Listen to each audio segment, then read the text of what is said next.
I'm Chase Rolfson with Rubline Marketing. This is Jeff Lindsay. This is Michael Pitt. Hey everybody, it's John Dudley from Knock on TV. Hey guys, this is Jared Scheffler from Whitetail Adrenaline. Hi, I'm Taylor Drury from Gator Outdoors. Hey, this is Nick Mutt from Bone Collector. Hey, this is Melissa Bachman. Working Class Bow Hunter. Working Class Bow Hunter. Working Class Bow Hunter Podcast. Working Class Bow Hunter Podcast. Working Class Bow Hunter. Working Class Bow Hunter. Working Class Bow Hunter. You're listening to the Working Class Bow Hunter. That's right. This is a podcast for Billy Joe Lunchbucket, the working man, just like me and you. My name's Travis T-Bone Turner from the Bone Collector.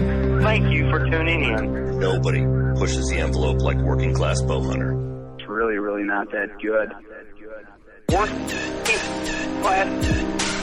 Working Class.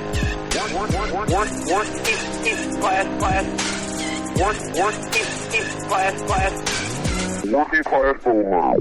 Welcome to the Working Class Bow Hunter Podcast. You've made it. This is quite the special edition of the Working Class Bow Hunter Podcast. Because our old ball and chains are on, you know what I mean? Oh, man. The old wives. Got the old ladies in here. Yeah, the old dusty bitches, that some might say. I mean, I don't know if you say that. We might say it when they're not around, but they're here now, so we never say that. They just heard it. This is the podcast for the working class. This episode, pre-warning, if you haven't figured it out, is marked explicit. It might not be as explicit as I think it'll be, but if I'm on it, it'll probably be pretty explicit. So just heads up. It's Working Class Bow Hunter Podcast. If this is your first time, if you're the lady tuning in, welcome. This is where your husband's been. So, sorry. It's a lady. It's ladies' night. The podcast is presented by HHA Sports. We all know that. Code WCB15. Now, I was going to do the introduction before the ads, but I'll just get through the ads. Let the ladies get warmed up, you know, feel the vibe. HHAsports.com. The leader in single pin sights, in our opinion. I don't know if they claim that, but we kind of claim it for them. I'm shooting the Tetra, just a regular Tetra, not the Tetra Max. And you guys are all shooting well. I'm shooting the regular Tetra when I do pull up the compound and got the Virtus rest on. Yeah. Yep, I'm running that Tetra. Yeah, I like it. Yep. I like it a lot. Tetra Max is a good option if you choose to do a dovetail. They have that option for you as well. HHA Sports, the title sponsor, pretty awesome. Also, Scent Crusher. I think we're all rocking gear bags or closets or ozone goes or room cleans or something like that. Scentcrusher.com. Leupold Optics. From performance eyewear to binos, we're rocking all 10x42s to spotting scopes, all the goodies. Leupold Optics, based out of Beaverton, Oregon. It's an American company. Gotta love it. Right in the heat of all the libs. Right there, just outside of Chaz. If you know where Chaz was, Leupold's on the outside of that. Yeah. I wonder if all the law enforcement in like Portland areas all got like Leupold Optics set up on them. You would guaranteed. think. They need to get that going if they know. I'm sure they all are. Man, I've got an old 22 rifle. I bought it when I was like 13 years old. I've still got the same scope on that thing. I paid like $70 for it, and that thing's still dialed. It's been on there for like 22 years. Really? It's crazy. Yep. I just wonder like how many like SWAT teams have Leupolds on to just fire rubber bullets into the backs of just like rioters. That'd be so much fun. It would be a blast. I'd be like searching for a booner. I'm holding off. I'm giving people the pass, you know? Yeah, if they're not 300 pounds, don't worry about them. That's right. Yeah. Not running very fast. Yeah, you got people raiding Dunkin' Donuts. You're just firing them off into the thighs with rubber bullets through your Leupold. They probably don't love that ad, but it's pretty awesome if you think about it. Podcast also brought to you by ThermaSeat and Victory Archery. Also Gator Outdoors. That is a fairly local partner of ours. Bellevue, Iowa, I think is where they're based out of. True Midwestern company, a lifestyle brand, outfitting the working class.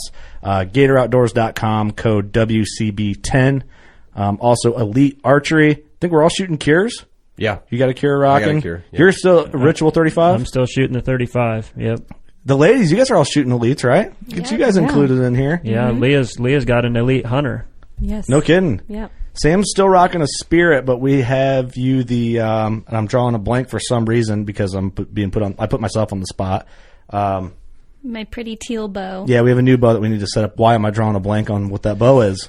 Don't look at me, man. I'm struggling too. Yeah, because you were going to go pick one up. Yeah, like last an Ember. We have an Ember. An Ember. Yeah. You have an Ember. Yeah. Okay, you guys did pick one up. Yes. Okay, it's an Ember. You have a teal Ember. Mm-hmm. Oh yeah, those Embers are awesome. They range from like 10 pounds to 60 pounds, like shoot 24-inch draw to 30-inch draw. Like they can fit crazy. Everybody. It's cool, man. You can keep it forever. Yeah. Yeah. I mean, whether it's a kid or your girl or whatever. We freestyle our ads, FYI, so we tend to put ourselves on the spot. But would you rather me read? No. Give you an option. But yeah, Elite Archery, man. They got something for everyone, as we just proved.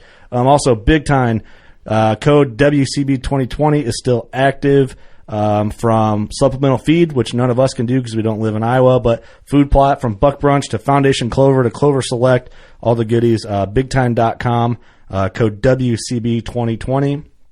And Old Barn Taxidermy, currently I think my favorite company in the outdoors, because they basically preserve your memory of what we all chase after all the time forever. It's what you come back to enjoy at the end of it. No matter what equipment you use, nothing, you come back and look at what you got from Old Barn Taxidermy. It's you shoot a world-class buck and you get that special mount. They help you figure it out. You come home to that, and Old Barn kind of finalized everything you put into it to enjoy forever. So absolutely. Old Barn Taxidermy, tell them we sent you. If you bring a shoulder mount there and say you're a working class listener, you get entered into a drawing to win a free mount for next year just out of the listeners pot. Bam. Just pretty damn cool. And I'm an outpost, so if you live near me, you can come to me and drop off your mount, and Old Barn picks it up. Kind of a big deal.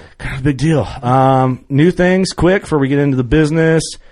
Subscribe to our YouTube channel and send us a screenshot that you subscribed, and we enter you into a drawing to win a HHA Tetris sight, a Scent Crusher gear bag, or a Working Class Bowhunter swag pack.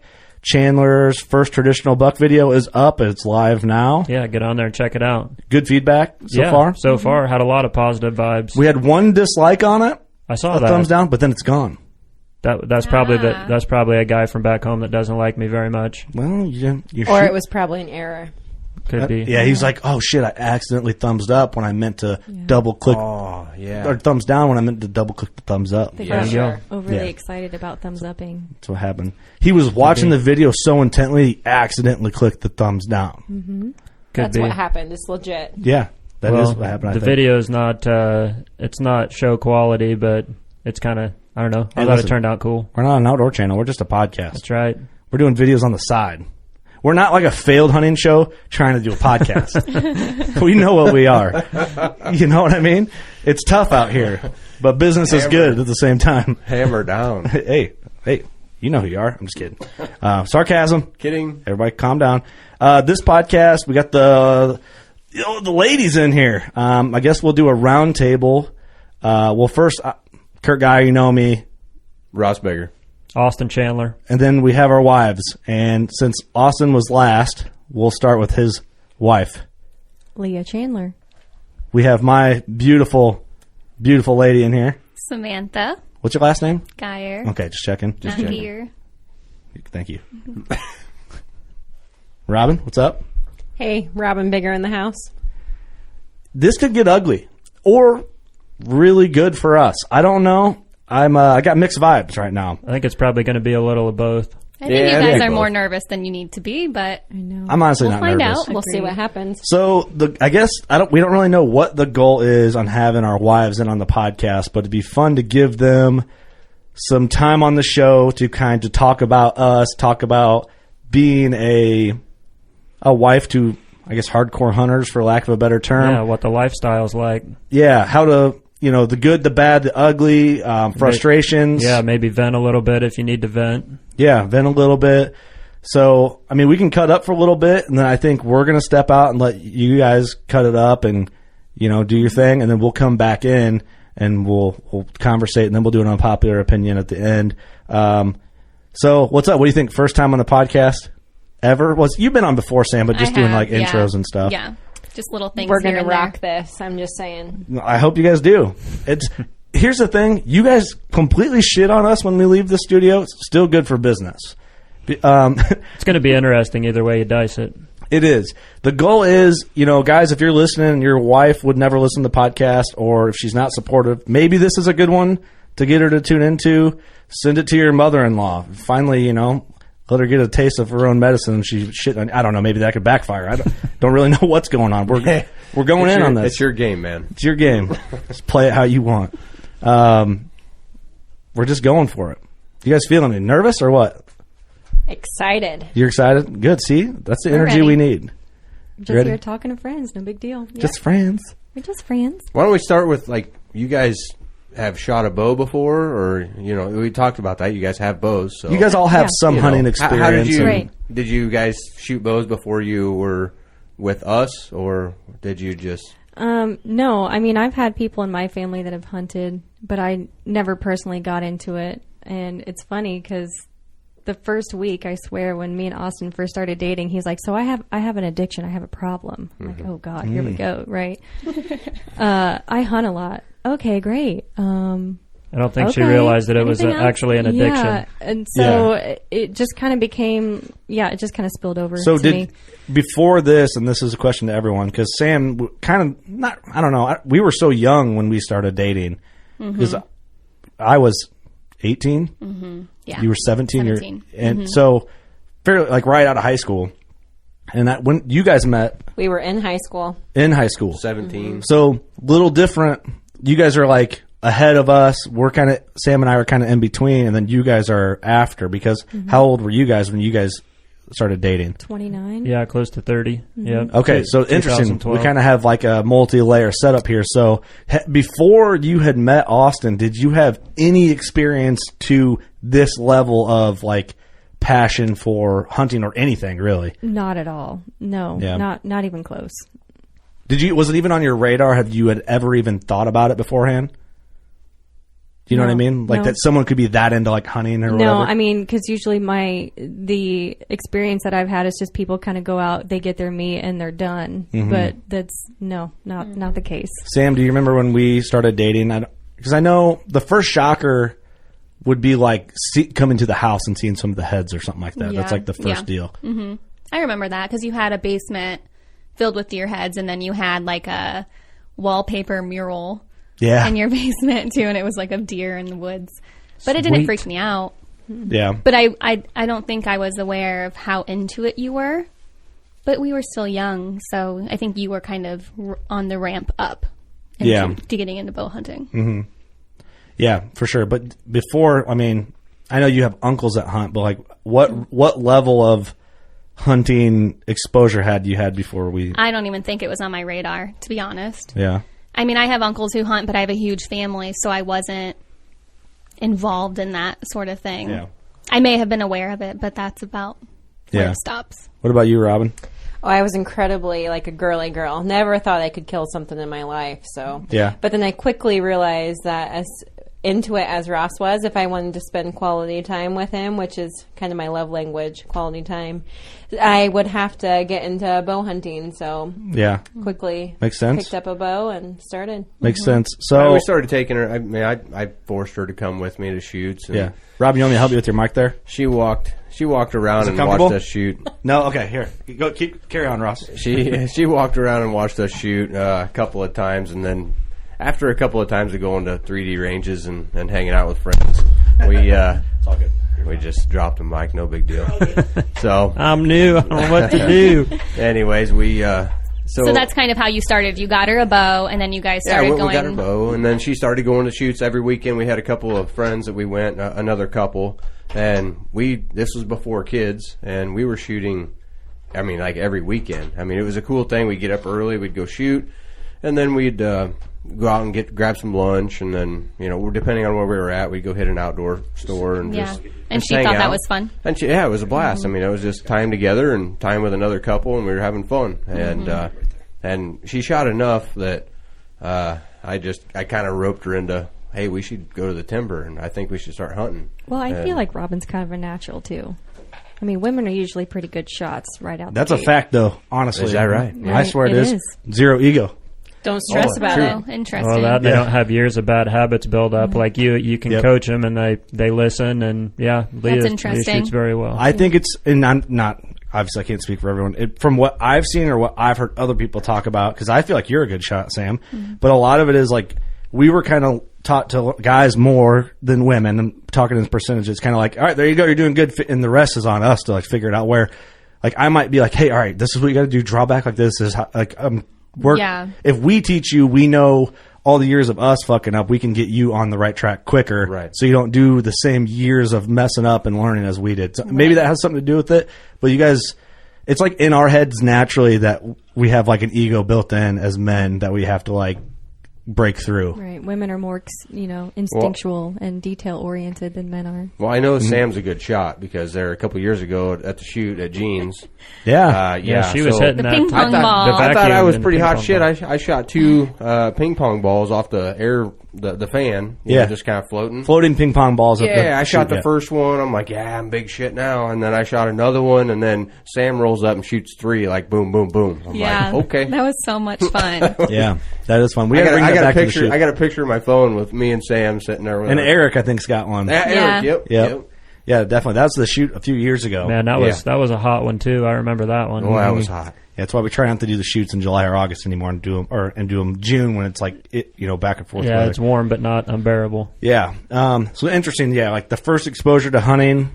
I mean, the one I find the most interesting is Leah and Austin because you were older. Like, it's older. Like we were kids when Sam and I met, and when Rob and Ross got together. Like, it's easier to kind of, I feel, mold to something because you don't really even know who you are as an adult yet. Yeah, right. That's true. Whereas like you guys have had your own experiences in different directions up in an adult life, and that's why I was straight up with her because it sounds kind of weird or stupid, but when you hunt as much as we do, it can cause a rift in a relationship, and maybe some girls that I dated earlier weren't aware of my addiction. Yeah. And so that's why I was like straight out of the gate with Leah, like, I'm probably not going to be around for about 2 to 3 months out of the year. Mm-hmm.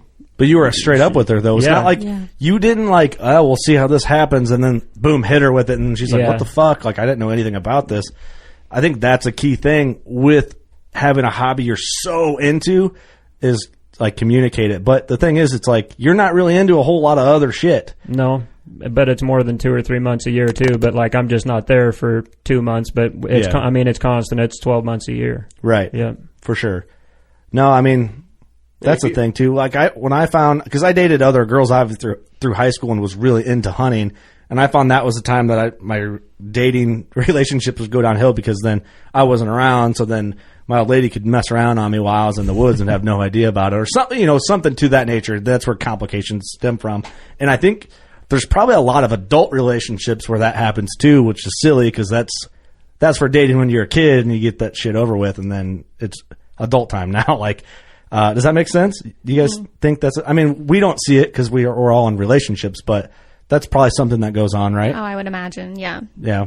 You're never here. I mean, we go to sleep alone. We wake up alone. So yeah, I could imagine. So I asked, and we'll get to the point here where we leave and you guys are in control of the podcast here. Scary.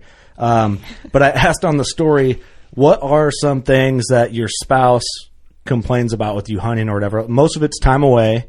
And I think there's a spectrum of hunters. I think that we should all acknowledge while we're all in the studio still. There's the guy or gal, that hunts 1 weekend, 2 weekends a year, a week a year maybe, to follow the curve. The guy that's getting more serious, all the way to the dudes that are what I would consider where we all are. We basically blow everything else off. Birthdays, holiday gatherings, if we have a tag, all that shit. And it's kind of just like, this is what we do. We live for this time of year. Like, just please understand it. We're passionate about it. That we bleed this. Mm-hmm. So we do have some weak spots, though. I mean, of course you have to. We're gonna not go during something really important. Well, we're also human beings, and even though they look like crackheads at the party, just like all itching ourselves, like, oh, I should be in the timber right now. Yeah, I mean. There's times where, there's sacrifices you got to make, like even if it's first week in November or whatever it is. Like we're human beings, like we get it. But that, I think that's the spectrum, right? Yeah. Fair enough. Like fair enough. Fair. Nothing to add. You don't think? I just want to make sure I'm covering the bases here before we skirt out. So I don't know what the goal is here. I'm kind of nervous where you guys going to go. I think you guys should have full freedom of the platform to go down any avenue you want to talk about. Talk about the good, talk about the bad, the ugly, maybe advice for women that don't, men or women. I'm just going to say women. You know what I'm talking about. I mean both ways. This is my fucking podcast. We're not on some liberal news network here. But you know what I mean. Advice for people that are supportive or have an issue with certain things, maybe that is, or talk through complications and all that. So, and you can also talk about hunting experiences. You guys have been to the woods, and some fun times you've had and not so fun times. And well, if a guy's wife is listening that's never been in the woods, that might help them consider it a little more. Yeah, because like you never been when you were up to your 29, Leah, and then you obviously went. Yeah. As a full adult. Yeah. And Sam pretty much did the same thing, being in your mid-20s and went out. And then, you jumped in right away, Robin, which is cool too. So that's an awesome angle.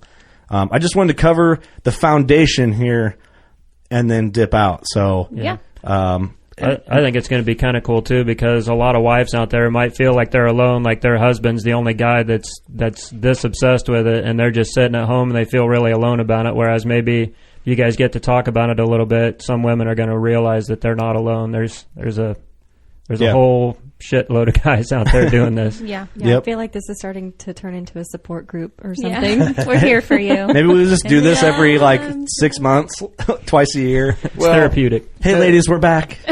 Like you guys just checking back in with the ladies. Don't be afraid.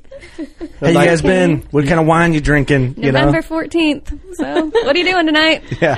Well, for like Austin was talking about this major addiction, and then like Robin said a little bit ago, she realized that if she was going to spend time with me, she better pick up a bow and we better hang out. I mean, this was going to be it. And then I think that any woman out there, any wife, girlfriend, anything would just see that's an opportunity to spend more time with your man or together. Yeah. And if you guys can spend more time together, then whether you like it or not, it's for the better. Right. Well, here's the thing is you're not being forced to go to a bar and watch football with us. Bingo. That's the thing. But that's my perspective. Yeah. Right? So, right. Okay. Well, we're going to split. We're going to give the ladies the podcast for however long they feel they need. And then we'll see where this goes. So all the guys out there, just shut the podcast off, hand it over to your wife. Don't listen to this because, then you'll learn the secrets that you're not supposed to know. You know what I mean, guys? Or you may want to. Yeah. Either way. Yeah. So here we go. Thanks for listening. This is something different. So good luck, ladies. Let's flip it, reverse it. Let's do Asta. it. Yeah. Hey, yo, the wives are taking over. Welcome back. All the boys are out of the room right now. It's just us. Yes. Okay, so let's start with some, let's let people get to know us a little bit better before we dive into our judgments on our husbands. Well, who are you, Miss Host? I am Samantha. Kurt and I, like he said, have been dating since we were really young. But as far as picking up a bow, I don't think I picked up one until we were well into our 20s. I really liked archery, and then he got me into the woods, but I have this issue with killing things, like you said. So I just never could really get myself to kill anything. But I did love sitting in the tree stand and just enjoying the woods and being in the silence. And so I dabbled a little bit, but that's kind of as far as I've gone with my hunting. Mm-hmm. Yeah. I'm Leah Chandler. I married Austin. Actually, we started dating when we were 29.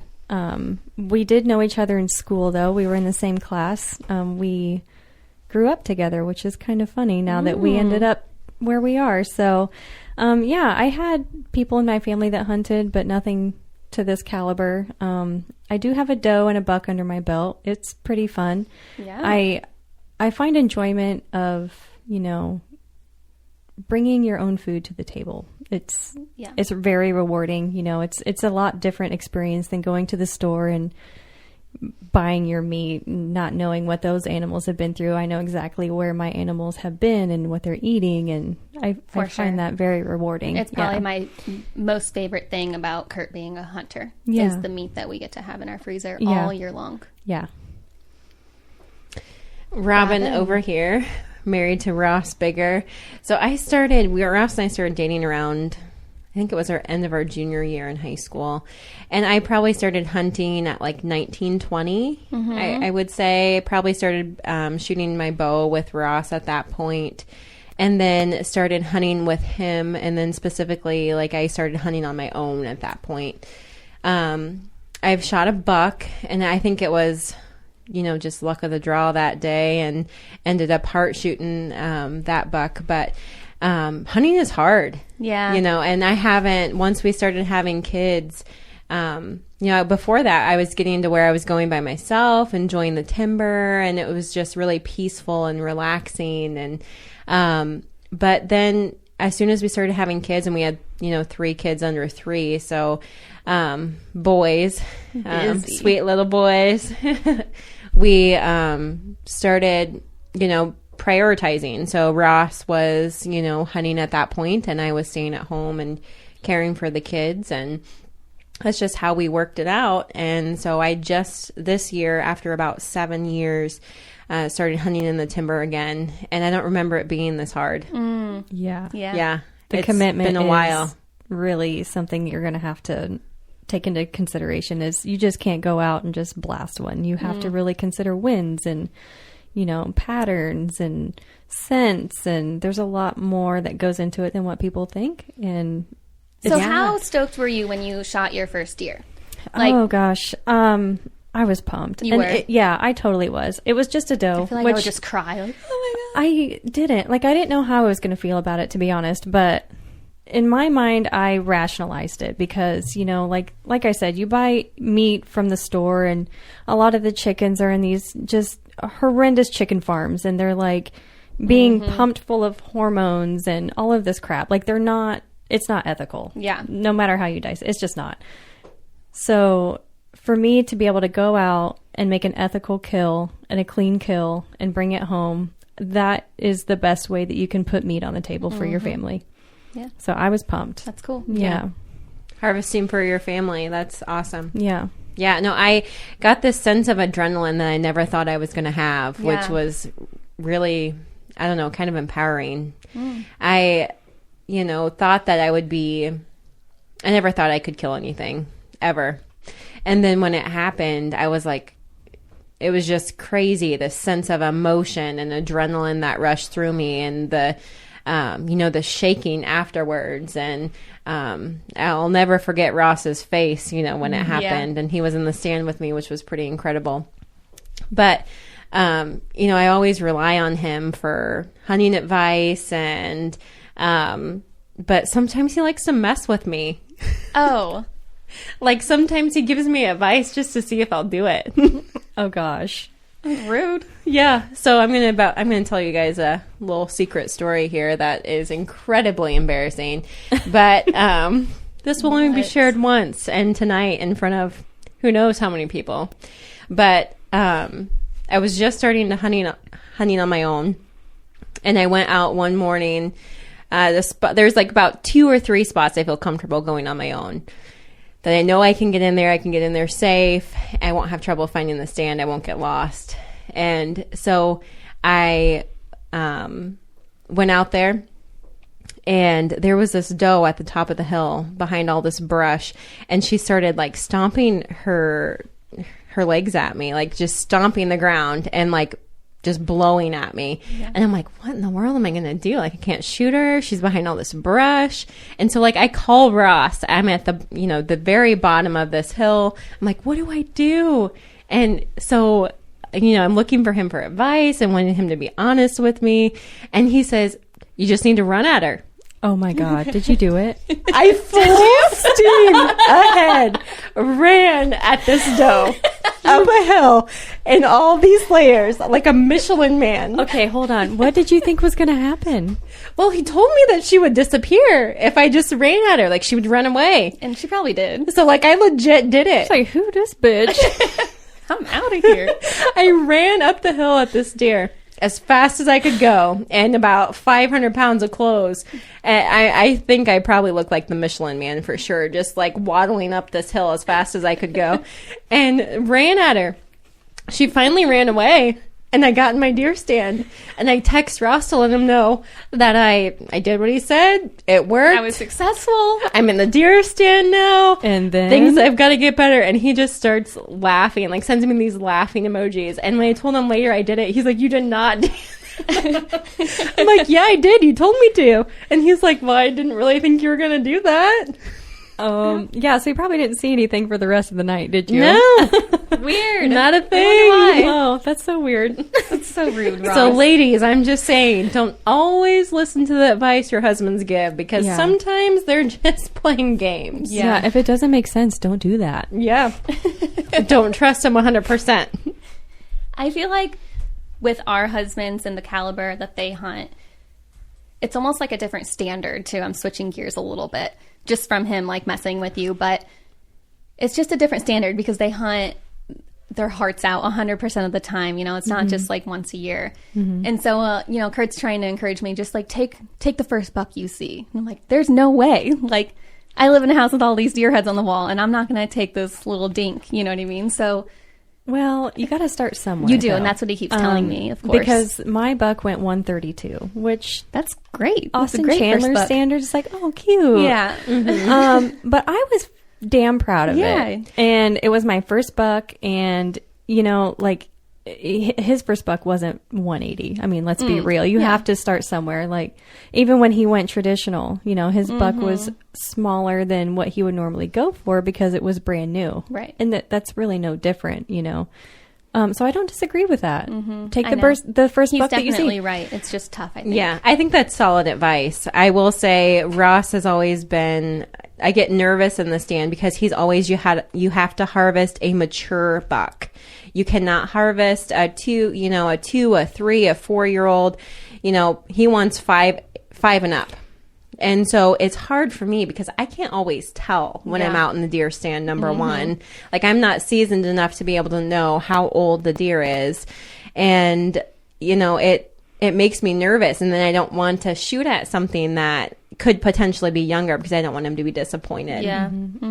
Isn't that funny, though? Because I feel like that, too. Like, we don't want to disappoint our husbands because they want the giants. They want the mature bucks. You don't want to shoot the little 3-year-olds because they're going to be monsters next year, you know, but I don't know. To me, he looks pretty good. Yeah, and I think they're just proud that we're in the woods in the first place, too. You know, I mean, I think Kurt gets all giddy when I even...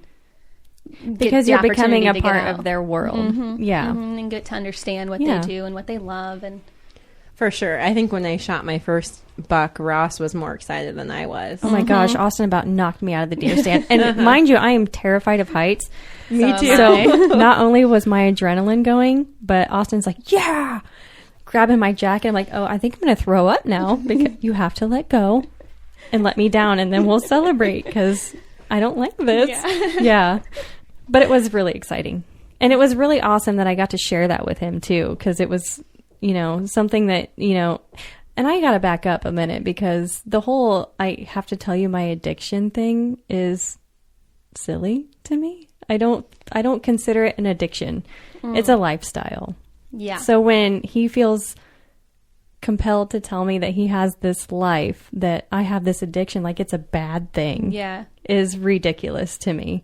That's true. This is your lifestyle. life. And it wouldn't be any different if it was something else, you know. Right. It's not like he's addicted to drugs or something. Right. I have an great addiction, babe. Great. Deer hunting. Okay. Yeah. I can handle it. Yeah. So the reason that we're really here tonight is to bitch about them. No. I mean, maybe. Really. We'll see where it goes. But just to like be real with people and kind of talk about the pros and cons of being a hunter's wife. Yeah. Having kids and being a hunter's wife and the mom to those kids. And it's tough. You know, we know a ton of men who can't hunt because their wives won't allow it. Yeah. Or they can only hunt every so often, and they're like, well, how do you get to go hunt so much? My wife won't let me. Because my wife is bomb. Yeah. Well, it's just not an option in our house. Yeah.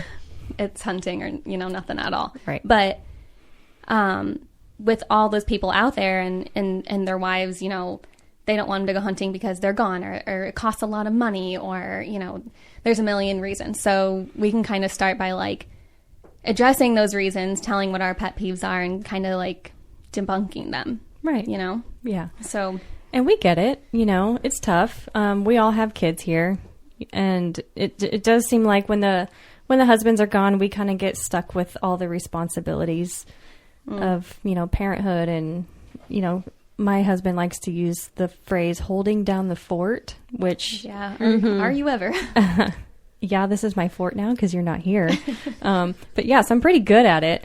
But I don't mind it because, and this might be one of the unpopular opinions, I don't typically view it like a lot of women do. I'm not going to hate on my husband because he's gone all the time. I like it because he doesn't have to be up my ass all the time. There's a pro to that. Yeah. Time away from each other. He had a life before me, and he still is going to have that life. Like, his life does not revolve around me. It's okay if he does something else without me. It's actually healthy, Kurt talks a lot about how a lot of people don't have passions and don't have hobbies. Yes. And then you stop and think, like, what do their husbands do? Yeah. What a lame life. Yeah. I mean, I guess they watch football on Sundays, which I would hate personally, but yeah, not a football fan here. I'm so glad that our family is not sporty because I would die inside. I even hate the noise in the background. It makes me want to take a nap. Yeah, I just hate it. I mean, some women like it and can enjoy football Sunday, but I'm not one of them. Me neither. Me 3. Okay, works for us. So we'll take hunting over sports any day of the week. We definitely will. Okay, so let's talk about our pet peeves about hunting when it comes to our husbands. This is really hard for me because it's kind of just a way of life, like we talked about. Like it's not weird. Yeah, it's not weird at all. And there's like zero room for bitching for me. You know what I mean? Like, I guess the only bitchy part that I would have is it is kind of to do with hunting, but partially not, but mostly. But it's the social media. I am one of those people that I have to unplug. Yeah, quite often. Me too. I just got my Facebook account back like 3 days ago without having it for a year and a half because I just couldn't take it anymore. But Austin's Facebook, his Instagram, and all that is just full. How about the mobile cameras? Oh, agreed. Ding, ding, ding. It's just full of hunting. I mean, all of his Facebook friends are hunters. His Instagram account is hunting. So every time his phone goes off, he has to check it. And I'm like, damn. Irritating. Please stop. Like, our kids are trying to play with you. Just little things like that. It's just the social media. And it's just a generalized bitch for me, basically. Yeah. When you're home, you want them to be fully present. Yeah. Yes. Like, if you're here, you need to be here. Exactly. Yeah. But I think that's my biggest pet peeve. Be able to hold peeve. a conversation without having to look at your phone. Yeah. God forbid you leave your phone in a different room. Oh, yeah. Right. Right. Yeah. That rings home with me, too, I think.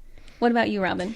Yeah, I absolutely agree with that. And then I don't know that I really have like any other passions, like full passions that like Ross has with hunting or Austin and Kurt as well.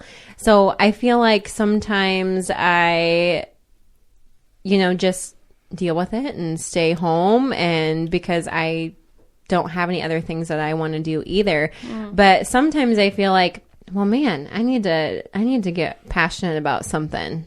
Yeah, it makes you, it's a drive. It's like, wow, you're looking at your husband, like his whole demeanor changes, his face changes, you really see his personality shine when it comes to something that he really loves so much. And it's like, oh my gosh, I need to be a better person. Yeah, that's true. I mean, I feel like me, it's just like, I put him and the kids first. So there's little me time. I guess I can say, like, for hiking, that's been one thing that I could find frustrating here and there, is because when fall comes, it's like really good weather to get outside and be in the woods for a few hours, hiking around. But I can't do that as soon as October hits. So I can kind of see, I guess I get more involved with hiking during the summer, and that's kind of my thing. And then it dwindles out come fall, and then it kind of kicks back in after he tags out or whatever. So my biggest pet peeve, though, would be holes in the walls from the deer heads. Yeah. I don't mind the deer heads, but drilling 9 holes in the drywall in order to find the one stud or the perfect angle or, the perfect height of the deer just buy those free range systems, kids. Yeah. We have those all over our house, and we're actually going to put in like 3 more. They're wonderful. Yes.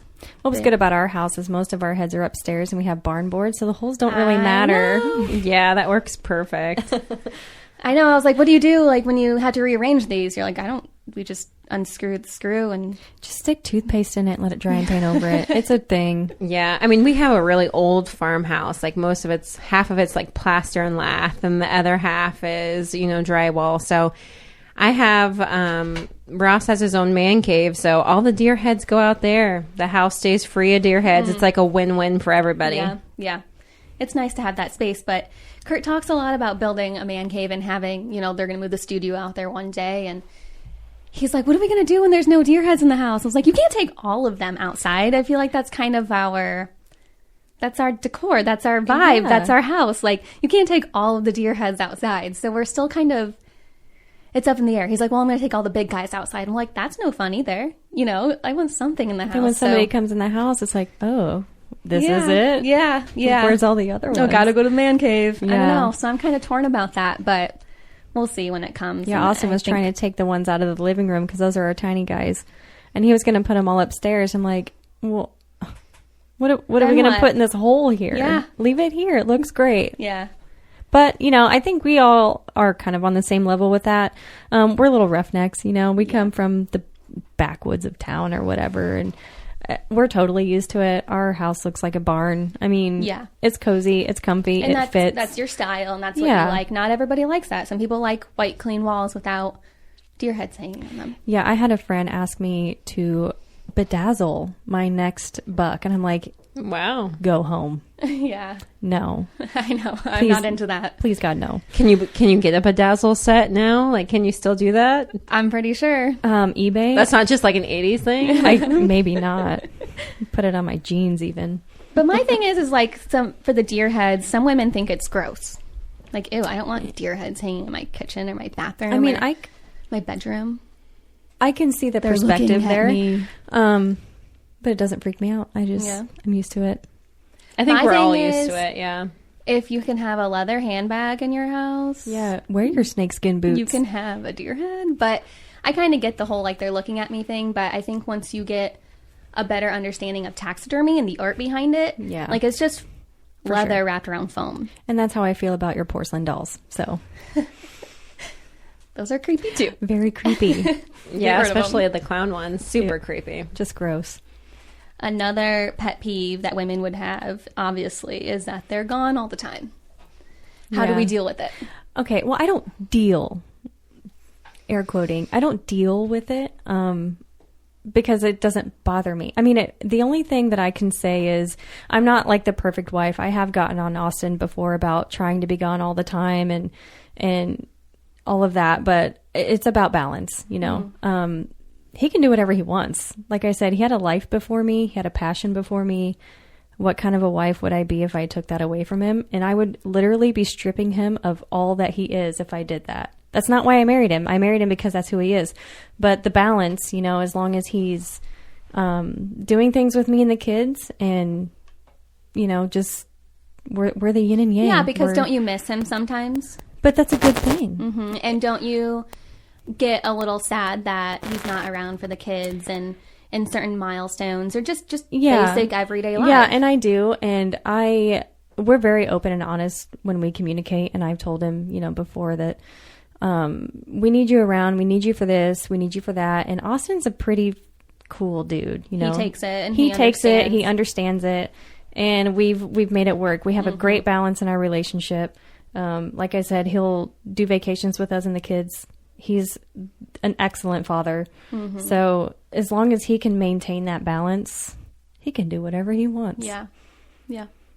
And I guess when he's able to maintain that balance, you can appreciate it and understand it better. I think like if he was a little bit more disrespectful of your time or your wants or your feelings, then maybe it could be a little bit different. It would be a completely different story. And I know that there's probably some people out there that have that issue. But it's not a hunting issue at that point. Right. It's an issue that's being covered up by something else. Or your husband just sucks. I'm sorry. I don't know. Maybe. Or maybe he just doesn't want to be around you. And is your husband going hunting for 3 hours and then going to the bar for 4 hours and not getting home until 3 o'clock in the morning? Right. Maybe. So you're not mad at hunting. You're mad at the fact that he's going out and drinking all night long. Yeah, there's something else going on there. Dark, so at like 5:45 now? Right. Yeah. So we have all these women or wives or significant others who are anti-hunting or anti, letting their men go hunting, when really it's not the hunting that you're mad at. Right. It's the drinking or the partying or, they're going out of town for the weekend to go on this hunt, but really they end up in the local bar all weekend. And honestly, I've found myself being kind of pissy, and I had to check myself, like I've been a stay-at-home mom. I'm busting my ass going to school with 2 kids, and here I see my husband just gallivanting along doing all this cool shit. Yeah. And I got jealous, or maybe resentful for that. Yeah. For sure resentful. Yeah. I mean, totally. I work full time. I take the kids to school. I pick them up every day. I head home. I just finished my bachelor's, so thank goodness for that. But I was going to school full time on top of it. So I can say that I was a little jealous of the me time, air quote, where I felt like Ross got that, where I didn't. Like my life revolved around a schedule. I got up, I drove 45 minutes. I took the kids to school. I went to work. I worked all day. I picked the kids up from school. I came home. I cooked supper, and I get the kids to bed. For everybody else, not. And then I stay up till midnight, 1:00 in the morning, doing schoolwork, and then the day repeats. So and he gets the freedom of leaving the house, driving an hour in the truck if he has to, or whatever. That sounds like freaking having bromances with whoever the fuck's on his social media. Yes. Oh, I just said the F word. I wasn't supposed to. Damn it. Dang it. Daddy's I was doing so mad. Sorry, Daddy. I was doing so good. No, but yeah, resentful. And then sitting in the tree stand and having complete silence. Like, it is totally relaxing. Like sometimes I feel like, man, I need a little bit of me time too. But at the same point, like as a mom, like I want to, and as a nurse, like I just have a nurturing nature. And so like I want to take care of other people. Like I want Ross to strive. I want him to have his passions. I want him to harvest a big deer. Like I'm so proud of him for everything that he does. And he is a good dad. He still helps me every morning getting the kids ready for school. But it's having that perspective and that balance that I think is the most important thing, because it's easy to sometimes get a little caught up in the moment and be like, whoa, wait a minute, I'm doing everything here. And he gets to have fun. He gets to go hunting. And what do I get to do? But then you think about it and you're like, no, wait a minute. First of all, God has blessed me. I'm lucky to have a full-time job, to finish my schoolwork, to take my kids to school and to pick them up every day. And, to be able to spend time with them at home. Passionate and... and driven and wanting to strive and has his own business. You have to, there's a balance, and you have to look at the perspective and just the full picture and be like, okay, do I want a happy husband? Do I want a happy spouse? Right. Do I want him to succeed and to strive? And he has those passions that I might not have. I mean, I do love hunting and being out in the deer, but do I love it to the extent that he does? No. Right. Not even fathomable. Nailed it. You nailed it. Yeah. I mean, it's easy for us to get caught up. Like we have a lot on our plates as women in general, especially the women that have kids. Full-time jobs. Nursing is hard. I mean, there's a lot to do with that. And then when you come home, you just never catch a break, and then when you do see your husband going out, and then when he does come home, and sometimes Ross will call and be like, hey man, just shot this giant buck. Come on over. Come help me drag him out. You literally, okay. And then you just have to take a deep breath. And, it's not, you're not compromising. Like I said, it's a lifestyle. You can either be a part of it or not. Our men have made it very clear this is what they do. You can't go into a relationship and say that you love them and marry them and then expect to change them, because it's not going to work. Exactly. It's not going to happen. It's going to make everybody miserable. You got to jump on the train and start to have the passions that they have. And like I talked about before, like my love language is quality time. So quality time is the most important to me, which during hunting season is like non-existent, right? Yes. But you got to find time to make that quality time. And like I said, like right now it gets dark at like 5:45. So, your husband's still home at dinner. You still get to spend time with your kids. You still go to bed together. Yeah. Taking those small victories and cherishing that time that you have is the most important. Agree. Roll with it. Yeah. Yep. You just have to back up and be like, okay, deep breath. Let's reevaluate the situation. I might be a little bit mad because of X, Y, and Z, but this is what's most important. How would you feel if you did yoga 4 times? I don't know why I said yoga, but what if you did yoga 4 times a week and your husband was like, "Oh, honey, I want a spoon." Yeah. And you're like, "No, I want to go do yoga." Right. But there was no reason why you can't go do yoga, and he's mad about it. You'd be like, "Dude, what the hell?" Yeah. So different. Yeah. It's total double standard right there. Yeah. Yep. It's true. If you love yoga, do it, man. Go do the yoga. Maybe bring your husband, see if he likes the yoga. I doubt it. I don't know. That would be hilarious. I want to see Austin do yoga now. I'm just saying. That would be hilarious. Those long, lanky legs, he'd probably show me up. Another pet peeve would be money.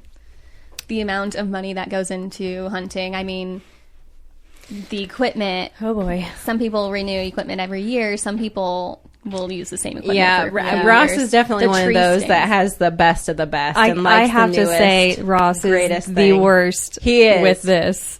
Worse than a girl when it comes to hunting, shopping. Terrible. I will say, awful.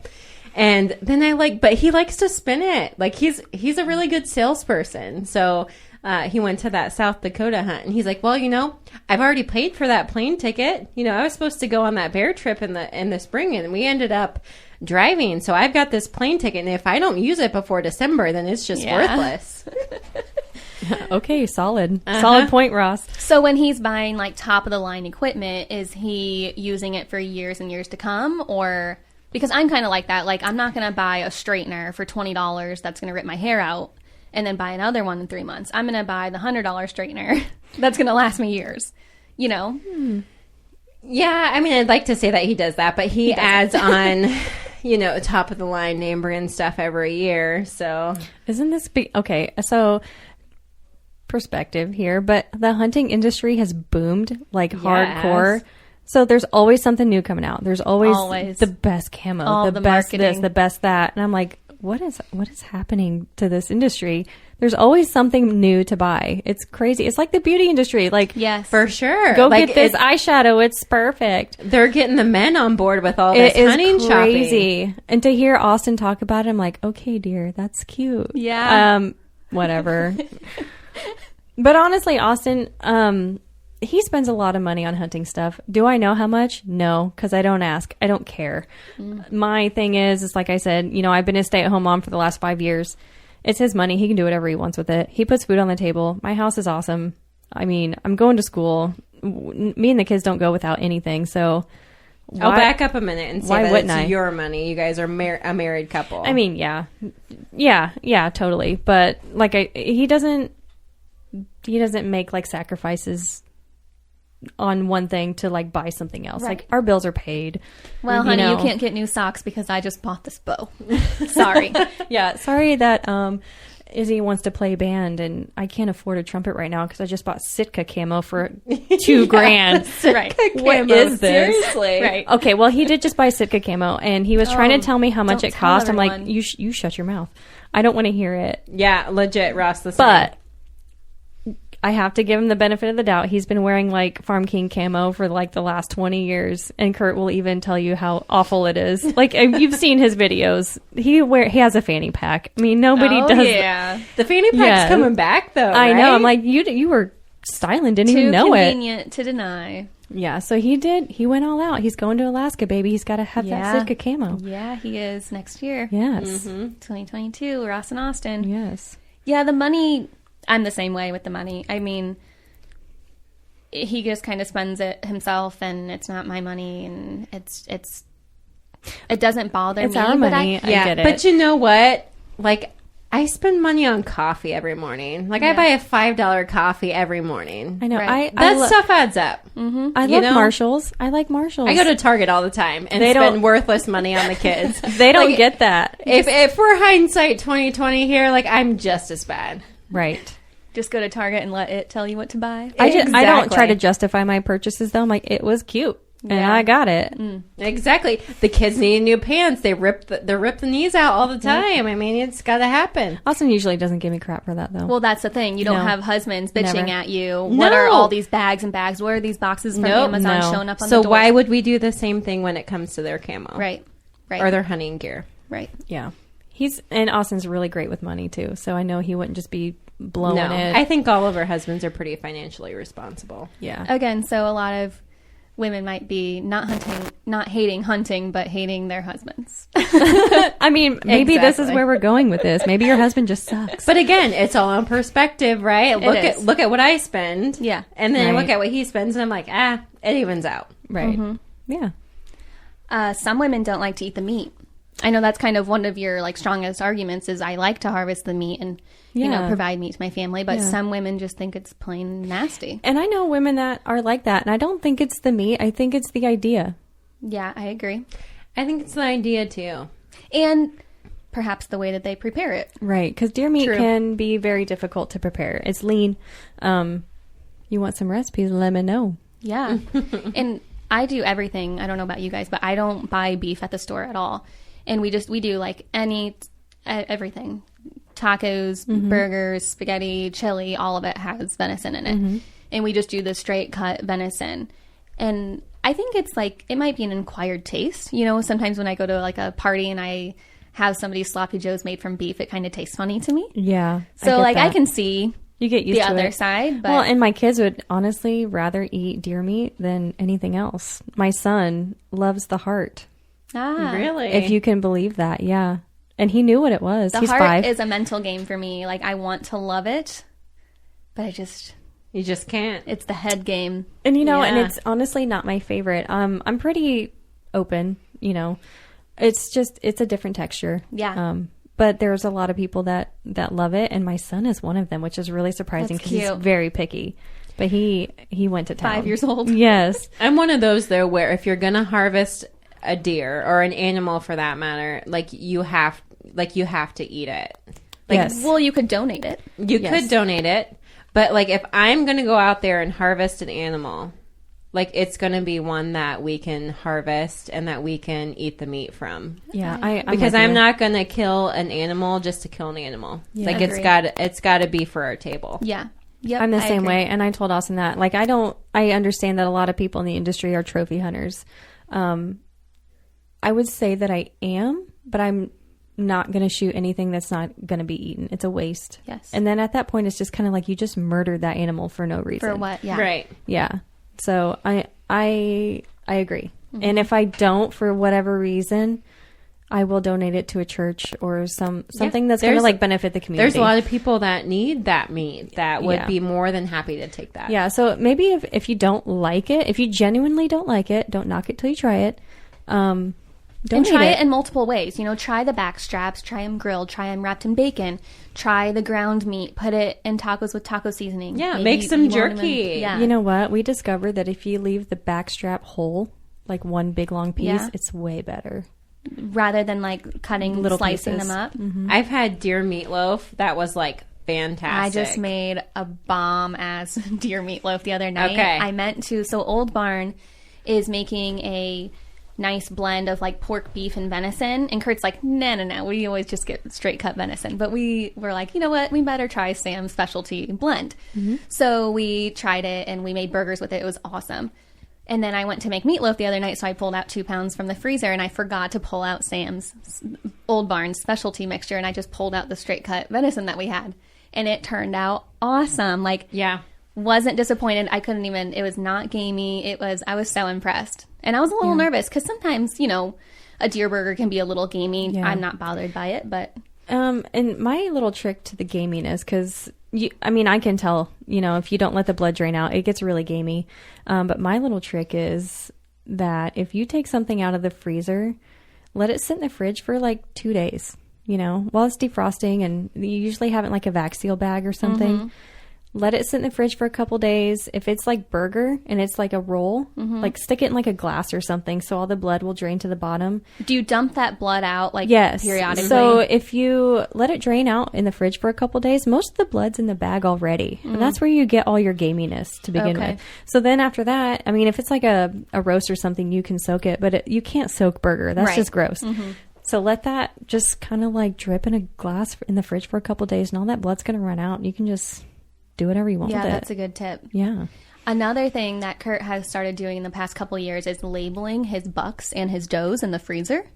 Okay. And that way, like, if we're entertaining or something and people aren't really familiar with venison, I'll pull out the doe meat instead of the buck meat. And you can, typically, when he's shooting a buck mid-rut, you can tell the difference. Yeah, you know what I mean? We turn that into jerky. Yeah. And when you harvest a really mature buck, the meat's a little Austin bit tougher. shot, like, I think he was like a 9-year-old. We're like, yeah, he's going to jerky. Yeah. And he was the best jerky ever, I tell you. Yeah. So there's tricks. I mean, there's ways, first of all, opening your mind to the idea in the first place. Yeah. And then looking up recipes, which I have found to be pretty tough. But, you know, DM me or, you know, ask. Let us know. We'll tell you. We'll let you know. I got a really good marinade for a backstrap that nobody can hate. If you hate it, there's something wrong with you. I need that. I definitely need that. We need to get up on our backstrap game. But yeah, so there's ways around it. It's getting familiar with the meat in the cooking process and the different methods of getting rid of that gaminess so that it just doesn't taste as just let the strong. blood drain out, you know. I think Ross said even soak it in milk. I think I've heard that a million times. He does soak it in milk. Yeah. And it takes some of that gaminess out of that. I've never honestly tried that. I mean, salt water will do also if that's kind of weird for you. Salt water too. Yeah. Well, those are the pet peeves that I have down so far, but I have another good one here from good old Alicia Beck. She helped us out a little bit. Alicia Beck. And gave us some topics of conversation. They're pretty good. Yeah. So I'll just dive right in. When you married your husband, did you truly understand what you were signing up for now when you're looking back on it? Yes. For sure. I did too. I mean, because me and Austin were older, you know, than you guys when you guys started dating your husbands. And I thought it was really funny that he had to tell me that. I was like, did you have an issue in the past? Clearly he did with a couple, I guess. So I don't know if that stuck with him. He's like, I have an addiction. I'm like, oh my gosh. I love that. This is hilarious. I'm like, it's a charm. You need to stop with this. It's not, I mean, yeah, it's an addiction. And he still says that. And it's like shameful or something. I don't know what it is. I'm like, you need to just quit with the addiction thing. It's your life. Don't be ashamed of your life. Yeah. But yes, I clearly knew what I was getting myself into. He was honest with you up front. Totally. It wasn't a hidden secret. It wasn't like, oh, I like to hunt here and there. It supported him 100%. Yeah. For sure. It's more like I'm going to be gone for 3 months. Yeah. And that's the thing. It's a give and take in a relationship. I mean, I'm sure there's some things I do, like, for example, put the toilet paper the wrong way or don't refill the toilet paper. Damn it. You learn to live with people and their things. I have my quirks too. You know, it's just part of it. And Ross it's not really a quirk, it's a passion, and I'm gonna fully support him in whatever he does. And he's had that passion since we started dating at 17, so it's only grew since then. And my support and love for him is just continued to grow, and of course I support him in all that. Agree. Next up, does your husband bribe you during hunting season? Well, I know Jeremy probably bribes Alicia because they go on a lot of trips. So I'm wondering if that's why she's asking, Jeremy, you dirty dog. No, he does not. I mean, he doesn't bribe me because he doesn't have to. He doesn't. I mean...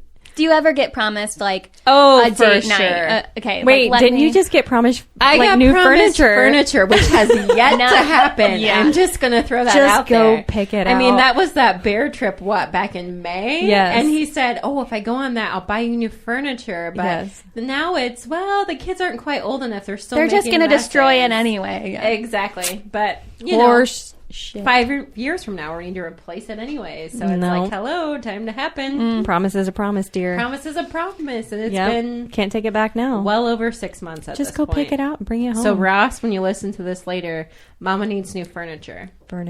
She's already gone shopping for it. Yep.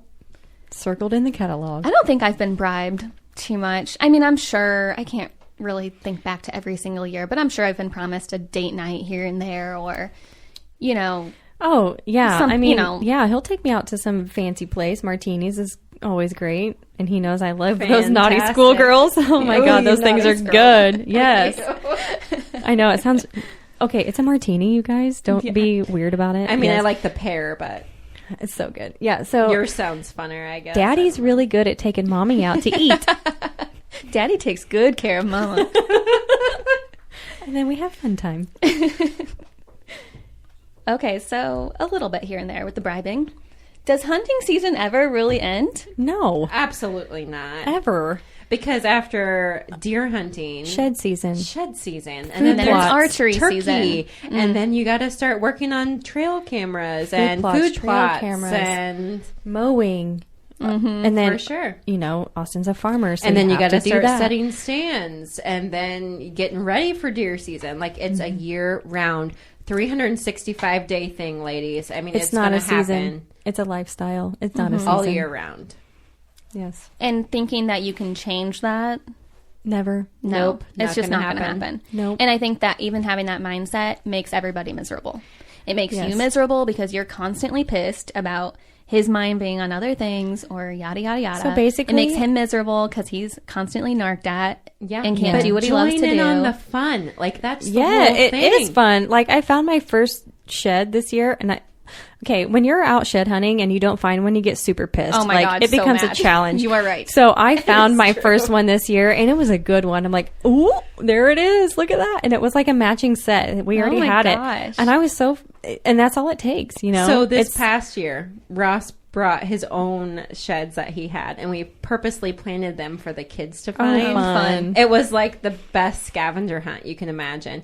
But then we actually found like a legit antler out there, and Ross was like so excited, and the kids couldn't understand family fun. Why he was so excited over that one over the others. And then he also had like the years that was written on the antler, so like it would say 18 or 19. Oh yeah. And then the kids thought that was the best thing ever. They're like, this is a 16 deer, this is an 18 deer. And I'm like, That's so cute. You're right. You did a good job, buddy. Yeah, join in on the fun, you know. And if you're like in a new relationship and your boyfriend or girlfriend or whatever are avid hunters and you're just not feeling it, just leave now. It's never gonna. It's not. Never, this is it. It's a lifestyle. People. This is it. If you don't like it, it's fine. But maybe it's not for you. And I don't think I have joined in on the fun, but that wasn't my first like way to deal with it, I guess. Which I've never really dealt with it. Air quotes, like you were saying. Yeah, you don't deal with it. It's just part of how So I've just found other things to do, like. In the winter, I do puzzles, or I know. Like I was talking about doing hiking or something, if you can handle that with children and whatnot. But like yoga, just other little hobbies that you can find interest in and have that, I'm kind of excited for him to get the fuck out of here tonight so that I can get to work on this, so. And it's not a bad thing to feel like that. Like, we are humans. We need our space. Like I said earlier, I don't have to have Austin shoved up my ass all the time. Right. I'm an introvert by nature. I love puzzles and reading, and I love to read too. Like I just said, 67 books since May, people. I like to be by myself a lot. So it's okay if he leaves. Yeah. And come, I need my own time. I think it's too. Good to miss each other. Right. For sure. So if you can make that work, that's awesome. But it is also important to kind of try to get involved with the other person's life. Like, I never really understood hunting to this caliber until I hunted with Austin, until I shed hunted with Austin, until I did food plots with Austin. And it's actually really kind of fun, And then you take your kids along, and you're developing like this whole lifestyle for your kids. And this is probably going to be my son in the future. Yeah. And that's really exciting. Being involved in the things outside of the actual season is a lot of fun for me. Like the food plots, and because they talk and talk and talk about it. And then when you're there, you're like, this all makes sense. Or you find your first shed antler and you're like, oh, I get it now. And it seems like such a childish thing, but I'm like, oh my God, this is so fun. Yeah. Well, and we have 3 little boys. So like I'm resigned to the fact that Ross isn't going to be able to hunt with 3 little boys. Like I'm going to have to take one myself or 2 myself, and we're going to have to split up and divide and conquer. And that's just how this is going to work. Right. The next one, what would you change about hunting if you could? What would you change about hunting? Oh boy. Well, we kind of talked about this earlier, and I think I even mentioned this to Kurt one time. But hunting used to be just that, and people would hunt for the love of the hunt. Oh, yeah. And now it's just like become this political shitstorm. Like everybody's got to one up somebody else or talk. It's a dick crap swinging about competition. Somebody else. Yeah, it for sure is. Yeah, and it's like who can do better and who can do this, and the camaraderie sucks now, and that's really disappointing. Your way of hunting's wrong. My way of hunting's right. Right. And then you have the competing neighbors and that sort of thing too, that don't live the same lifestyle maybe that you do, or don't hunt the same way that you do, and it's maybe disappointing. Or you see someone on social media that has a bigger buck than you and you're envious. Like I feel like there needs that camaraderie that used to be there needs to I don't know, maybe we need to get better about that, congratulating people for what they accomplish. The love of the hunt needs to come back. For sure. And it can start with us or our husbands or whatever. Kurt, I think Kurt does a really good job about that. Then again, he's my husband. But like the other night, our neighbors were out and he went over there and, hey, do you guys need, we heard a gunshot. Yeah. So, hey, do you guys need any help? I can get the ranger out, yada, yada, and he made a friendship with them. So I think there's ways to go about that. I mean, for me, it's like, oh, that's awkward. Don't go talk to the people. We don't know them. Like, leave them alone. You know what I mean? Just but our it's personality, just like, though. And like Austin's the same way. He will call himself an introvert, but when it comes to hunting, I don't know. They're extroverts. Oh my gosh. Yeah. Like he becomes this completely different person. They're all brothers. They are. And he's such a genuine person that if somebody else shoots a giant or gets a, hunting rights on something, he is genuinely happy for that person. Yeah. No, and we need more of that. I've seen it, and I've seen footage of it actually with Ross killing that. I think it was his 202. Third 200 and Austin coming and seeing the footage of how excited he was in that recovery. I actually laughed at him. He was like, oh my my god, oh my look at that. It's like, Austin, are you okay? Are you there, honey? Come back to me. That's what it's all about. Like brothers coming together, like people that truly care about the sport coming together and working and recovering that deer and truly appreciating what is involved in the hunting process. Just love the hunt and forget about everything else. Yeah. That's a good one. I don't think I would personally change a whole lot on my ends, but with the politics and then like the industry as well, kind of creates that competition and all the products that are coming out every year, like we were saying, like that creates the kind of the competition too. Do you drink more during hunting season? Describe more. Yes, but only by default because it's winter and I have nothing else to do. Oh, yeah. It's not because it's hunting Not season. because it's hunting season. Well, if it is, it's because we're celebrating. Yeah. I'm going to go on a limb and say no because I'm then the responsible parent that's taking care of the children. Yeah, I almost think I drink less because he's not. I'm not a lone drinker. Oh God, I'm a shitty ass mother then. I mean, I'm at home. What else am I supposed to do? Don't judge me. What about? Do you spend more money during hunting season? Me or him? You. Oh, no, I don't go anywhere. I hate winter. Ew. No, I mean it's hard because you've got we have a November birthday and then we have Christmas, December, and then we have a January birthday. So, I mean, any more than normal? No, but do we spend maybe more that time of year just because it's children's birthdays and Christmas and such? So yeah, but it's not like you're sitting at home bored. just like online shopping. And, no, absolutely not. No, I'm such a tight ass. Or buying your own hunting. Yeah, stuff, I'm definitely more frugal for sure. Yeah. I am too. I'll chase the deal. And I'm the person that adds stuff to the cart and never checks out. Me too. Oh my gosh. And I hate... delete it like 5 times and then come back and then maybe I'll decide to buy it. Yeah. Austin will go on Amazon and be like, do you need this? I'm like, oh, just put that on the save for later. I might get around to it in a couple of years. I don't know if I really need that I haven't dress. really decided if I want it or not. Yeah, no. I hate the online shops that delete the cart. Like, I want to save that cart for weeks and that weeks was my weeks. shopping list. Yeah, and then I go back and it's gone. I start all over. Start over just to save it again. And add more shit. All right, if you have kiddos, which we all do, how do you keep it together when your husband is gone so much? Robin feels You go this first, one. girl. You got like 3 little Yeah, boys. 3. So currently they're 6, 4, almost 5, and then 3. So we had 3 under 3. So that's been tough. I mean, this year hasn't been as bad because they're older. Like with Wes being, he just turned 3 in September. So it's getting easier. But I will say, like, having that many kids that close together, it's been rough.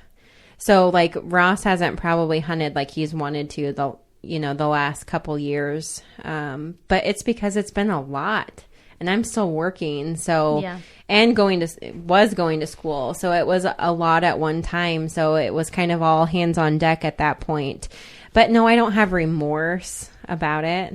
You know, there are kids together, and we both knew what we signed up for, and I wanted that many kids, and I wanted to have a big family, and I wanted to have the kids close together. So that's.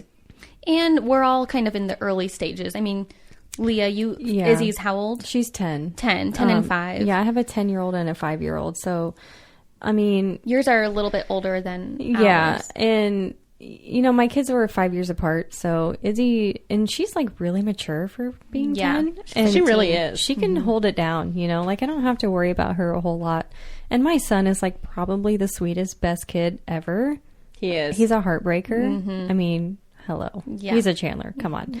Pretty blue eyes, blonde hair. The best. I have the best kids. And sometimes I want to lose my shit. But that's just motherhood. Yeah. Right? I just get overwhelmed and then I grab a Truly and I'm fine. Yeah. No, I'm just kidding, kind of. But no, my kids are great. And, Izzy being 10, she kind of wants to do her own thing now. And we make it work, Teamwork makes the dream work. So. And soon, if Izzy were to be into it or show interest with hunting, that's almost another opportunity that presents itself. Yeah, and she's kind of gotten that, thing where she doesn't want to kill something. Oh. Mm-hmm. So we've started her on small game. She's all about killing squirrels. She don't give no craps about squirrels. That's so cool. Austin's been taking her out in the yard. We live out in the middle of nowhere. We have squirrels everywhere. So they've been just even the flying kind, which is a real thing. Oh my God. I didn't know that. Me neither until we moved where we are. And now we're infested with flying squirrels. If you guys want to see a flying squirrel, just come to my house. They're everywhere. I just didn't think, amazing. I thought you guys were just messing with me when No. I first came over. No, it's a real thing. It's a legit thing. If you ever have to sleep on my couch and you hear scratching in the walls, it's my squirrels. It's terrible. Yeah, so we're shooting squirrels with Izzy now. We're graduating with her. Yeah, that's cool. And one day, I mean, all 3 of your boys, if they show interest and want to be doing that sort of stuff, you could be at home alone. And all the boys could be out. No, because I'm going to jump on board. Like, that's the thing. Like, I'm a boy mom, number one. I've got, and I grew up with 3 brothers, so I'm kind of used to that anyways. But, that's the thing is if you want to spend time together as a family, like I feel like you have to jump on board with everyone's interests. And I'm not going to be at home by myself. I'm going to be doing what everyone else is doing. I mean, I might be building a puzzle. Let's get real. But I agree. Maybe for an hour. Yeah. Yeah. And then you're going to jump on board. And then you kind of feel left out. I'm like, I want to go. I want to be involved. Then things change. Can you wait until I finish my puzzle? I do get a little sad, like, and I'm speaking with like a small toddler. Last year more so than this year, like, daddy, kind of asking and wondering and not really grasping the concept that he hasn't been home, since work got over. We came and they home, do grasp the concept. They had dinner and daddy's still not here. So that it's sad, like that kind of hurt my feelings a little bit. But I think it's just, we talk about it and I explain, he's hunting and now she loves deer and she loves hunting. And so, just kind of adjusting to that stuff. And they're not older, but like my oldest just turned 6, but like when Ross is at home, he'll ask when Daddy's getting home and I'll say, oh, he's hunting. And he's like, ugh. Again. Mm-hmm. Yeah. And it's like, yeah, buddy, he's hunting again. It takes time to get a deer. So. Yeah. Mm-hmm. But when they get one, it's really exciting. Oh, yeah. And I feel like Isla Mae is going to be all about that life. I do too. I really do. When Kurt killed his second deer this year, I think it was, and they had it down here in the woods, and she's on top of it, looking at its antlers, pulling on its ears, petting it, and just like... And her in that WCB little beanie was like the most adorable thing in the world. Yeah, sold it. I want one. Yeah. Aren't they cool? They're cool. Yeah. She should be like the model for the brand. I know. I think so too. Yeah. They got to get some pictures of and her. the baby shark in the mic, I'm sorry, died. Oh my gosh. Also, like, what's she singing? I'm like, do. Like, don't you hear baby shark? Know? Yeah, don't the guys know that? No, he doesn't. Kurt has a little recording of her, the podcast equipment. And then the last one, do you wish that you could be involved more with hunting? Yeah. I mean, yeah. Well, Robin had a good point. Somebody's got to be home with the kids. Somebody's got to hold down the fort, And she said it right. It's a hobby for me, but it's a lifestyle for Austin. Mm-hmm. So he is the priority when it comes to hunting season. He happened to tag out early this year. He's dying inside. Yeah. He has to go out. So I've hunted this year more than I have in the last 5 years already. No, I agree with that. Ross tagged out early too, which he's known as the late season killer or whatever. Yeah, surprising. Yeah, so he's kind of bummed out that he doesn't get to hunt late season. But I'm like, you know what? We got that coop right out back. I think you're tagged out, so I'm gonna try to spend some time there. Yeah. But again, like I think it's for us, it's going to be a family affair. So. We've got 3 boys. They're going to get older. They're all going to want to go hunting. And so I think eventually we're going to be spending even more time together that time of year. Yeah. And it's fun. I mean, even outside of hunting season, like I was saying, like shed season. And shed season you can is start so much kids fun. Really early with that sort of stuff, Well, even like deer recoveries, we took Cody when Austin shot his buck with his trad bow this year. It was such a big deal. Like, that's a huge accomplishment. Oh gosh. So we wanted in on that, and me and Cody went out with him, and we took Austin's cousin Justin and one of our best friends Cody, which is who our son is named after, and we all just went out there and we were like, we're gonna find this thing. And my son was all about it. He didn't throw a fit. He was all in. We found it, and just giving him the opportunity to walk up on that buck with him was just so cool. So special. And we got a video of it, and I think it might even be on the YouTube episode. I'm not really sure. I think it is. I think part of it is, at least, because I remember seeing Cody in there, but yeah, that was...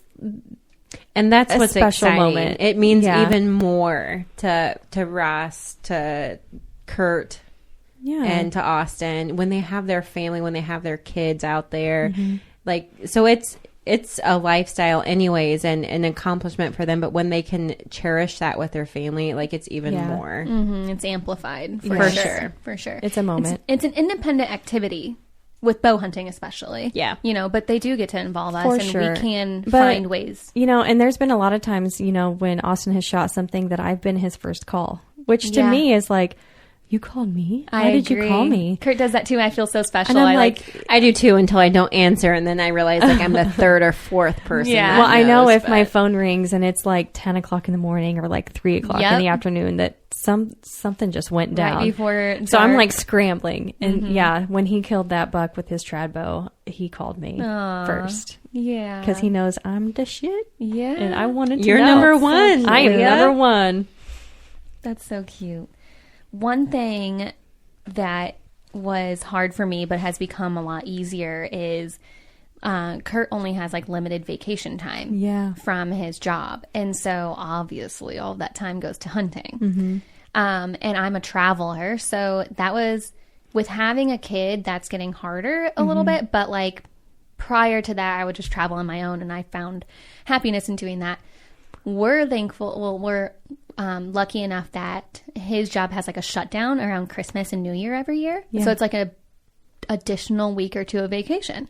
So we've kind of like compromised, and that's kind of our family vacation week. And then obviously the other vacation is used for the rut or whatever else that he might use. But that's been kind of our compromise, because as our family grows, I want to have family vacations together. Right. Even, you know, like a long weekend is fine with me. Something little here and there. And that you have found your balance there, see? Because you guys can communicate about that, and he gets what he wants and you get what you want, and then you come together and you guys both do your family thing. Right. I don't need 2 weeks of family vacation. Right. It's all about priorities. Right. Well, that's all I have, ladies. Right on. Alicia, thanks for the help on that. Yeah, thanks, Alicia. You're the best.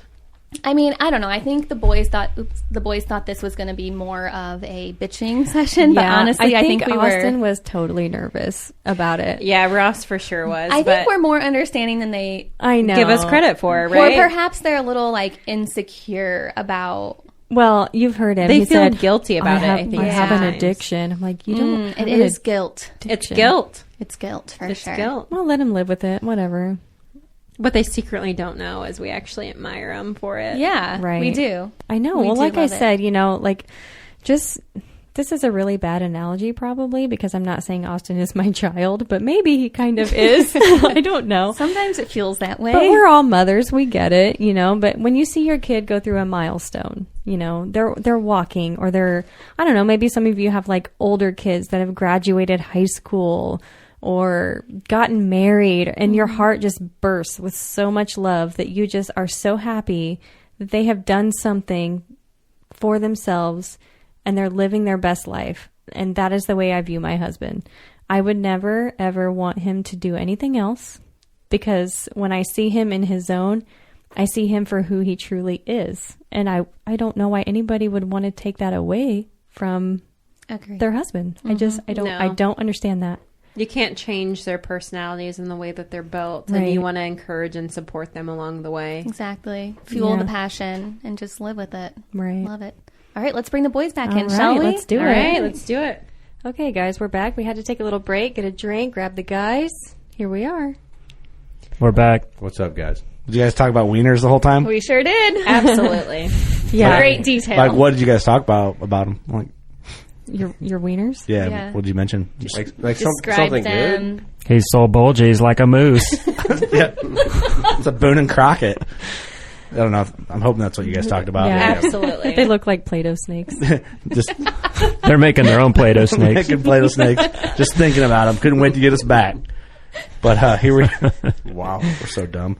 Here we are. This podcast was just like pure gold, and then we just come back in and ruin it right at the end. Yeah. Destroy. So fill us in. Where do we jump back into this?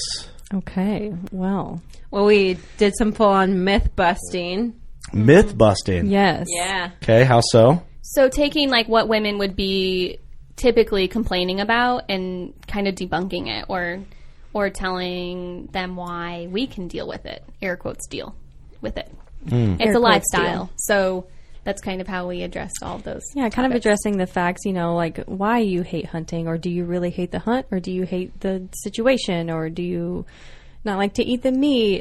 We kind of went off of Alicia Beck's suggestions, which were really great, and just kind of went from there and just gave the ladies some ideas of how to deal or not deal with the life. Gotcha. So we got to talk through anything? I was hoping that that's what we're going to do. Honestly, I think we are a little too nice. Well, I mean, I'm just going to throw this out here. I mean, Ross still has promised me furniture that still hasn't happened. I mean, yet, we did talk about the furniture, Ross, that never came. The furniture from the bear hunt? Yes. From the bear hunt in May. I'm sorry, Ross. The brand whore never pulled through with the furniture. I know. Well, now that he's got a couple of megalodons. Here's the deal. Megalodons. Here's the deal. So, yes, I did promise furniture. And then? Okay. So, but before furniture ever got promised, I had a man cave that was planning to get done, and I couldn't get that man cave done because Mama decided she needed a new kitchen. So, new kitchen cabinets. Excuse me, I decided this? You did. Really? New kitchen cabinets, new everything. I'm the one that made the decisions about the concrete countertops with the bark on the end. Sounds it totally sounds honey, like listen, me. Sounds more like a Brand horror movie. You're hearing me all It sounds like, sounds no excuses. like more like Ross. I'm saying the house kitchen. Oh, that was a long time ago. It was a little trashy inside, and I thought, you know what? Let's leave it. It's fine. Let me spend that money on the old man cave. All right, ladies and gents, this is something Sounds we're going to have Yeah. to battle out. So no, I had to put this whole Later. thing on hold to do this kitchen inside. So to cover myself here, yes, there was furniture promised. Didn't pull through on that. Well, haven't yet, but it's happening. It's going to be a Christmas surprise. Hello. Yeah. I don't know if I'd want to be surprised with furniture. That's a no-go for me. That's a no for me. Dog. You won't have to worry about it. You ain't getting new furniture. No. Listen, bitch. Sorry. I'm picking up my own shit. You can just, Actually, we moved furniture in tonight, but I'm a tight ass. We got some used shit from my mom. That's how I roll. Yeah, there you go. Doesn't matter. Hey, I'd be fine with a Big Lots it's special. new to you. yeah. hey, Big Lots is the jam right here. Yeah, totally cool with that. I'm just saying, if Big Lots is like, hey, we want to sponsor your show, I'd be like, sick. Let's do it. Sick. Sign me up. Sick. They got LaCroix, I heard, so yeah, let's do that. I'm on the Big Lots train for sure. Yeah. Represent. Right. So, okay, interesting. Broken promises. Broken were promises. Interesting. That's a big, sorry, she's Ross. hanging up on that, but damn. Yeah. You got to get right with that because we got like Turkey Palooza, Coyote Palooza, Doe Palooza, Beaver Palooza. Man, we got all kinds of paloozas Any type coming of up. palooza you want to imagine. Yeah. So the reason that we brought that up is because we were talking about if you guys bribe us during hunting season or not. Mm-hmm. Yeah, bribe and then don't follow through. Well, do I bribe? I don't think so. No, I don't. I mean, we couldn't really think of anything that. I mean, maybe like you promised me like a date night here and there, Yeah. but it's not like, please, baby, let me go hunting and then I will, it's I'll nothing like that. I'll be go to hell. I mean, Yeah. I'm the only guy sitting here that's promised something big and never followed through. We might run into Ross and Robin at martinis every once in a while, Yeah. Yeah, it's a Date night. hell of a nice Happens date on night. occasion. Yeah. Right. Okay. Yeah. So we covered forgetting about that right now, but we're shut up, Robin. You're embarrassing me. driving me in the ground. It's part of our audience. These are my people. Don't embarrass me.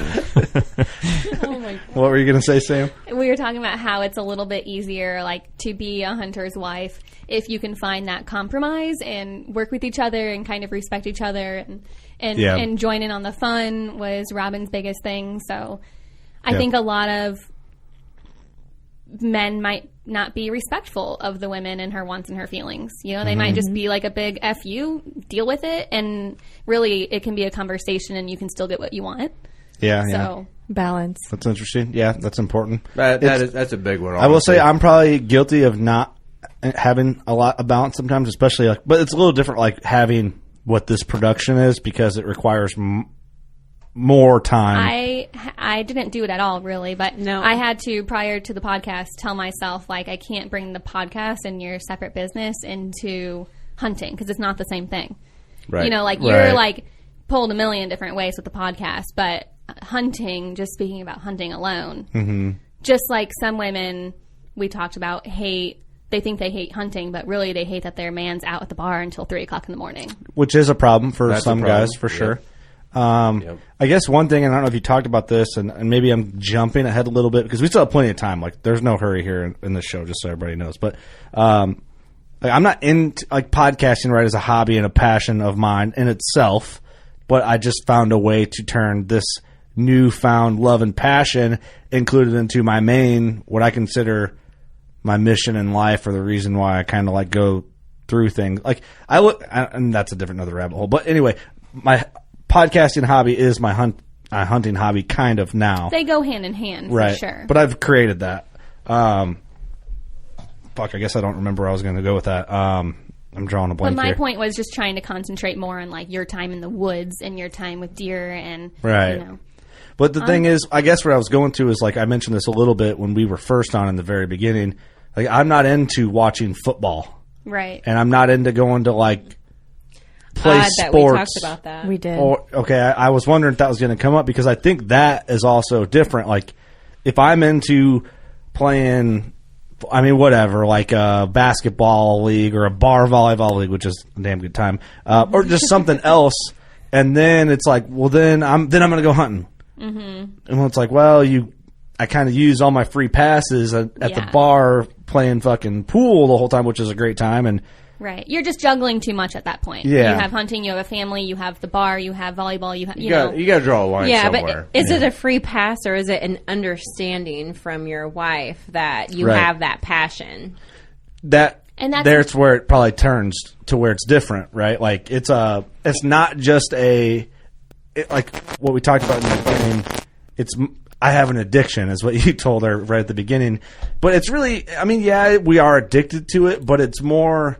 It's a give and take. It's our lifestyle to a point. Like it's.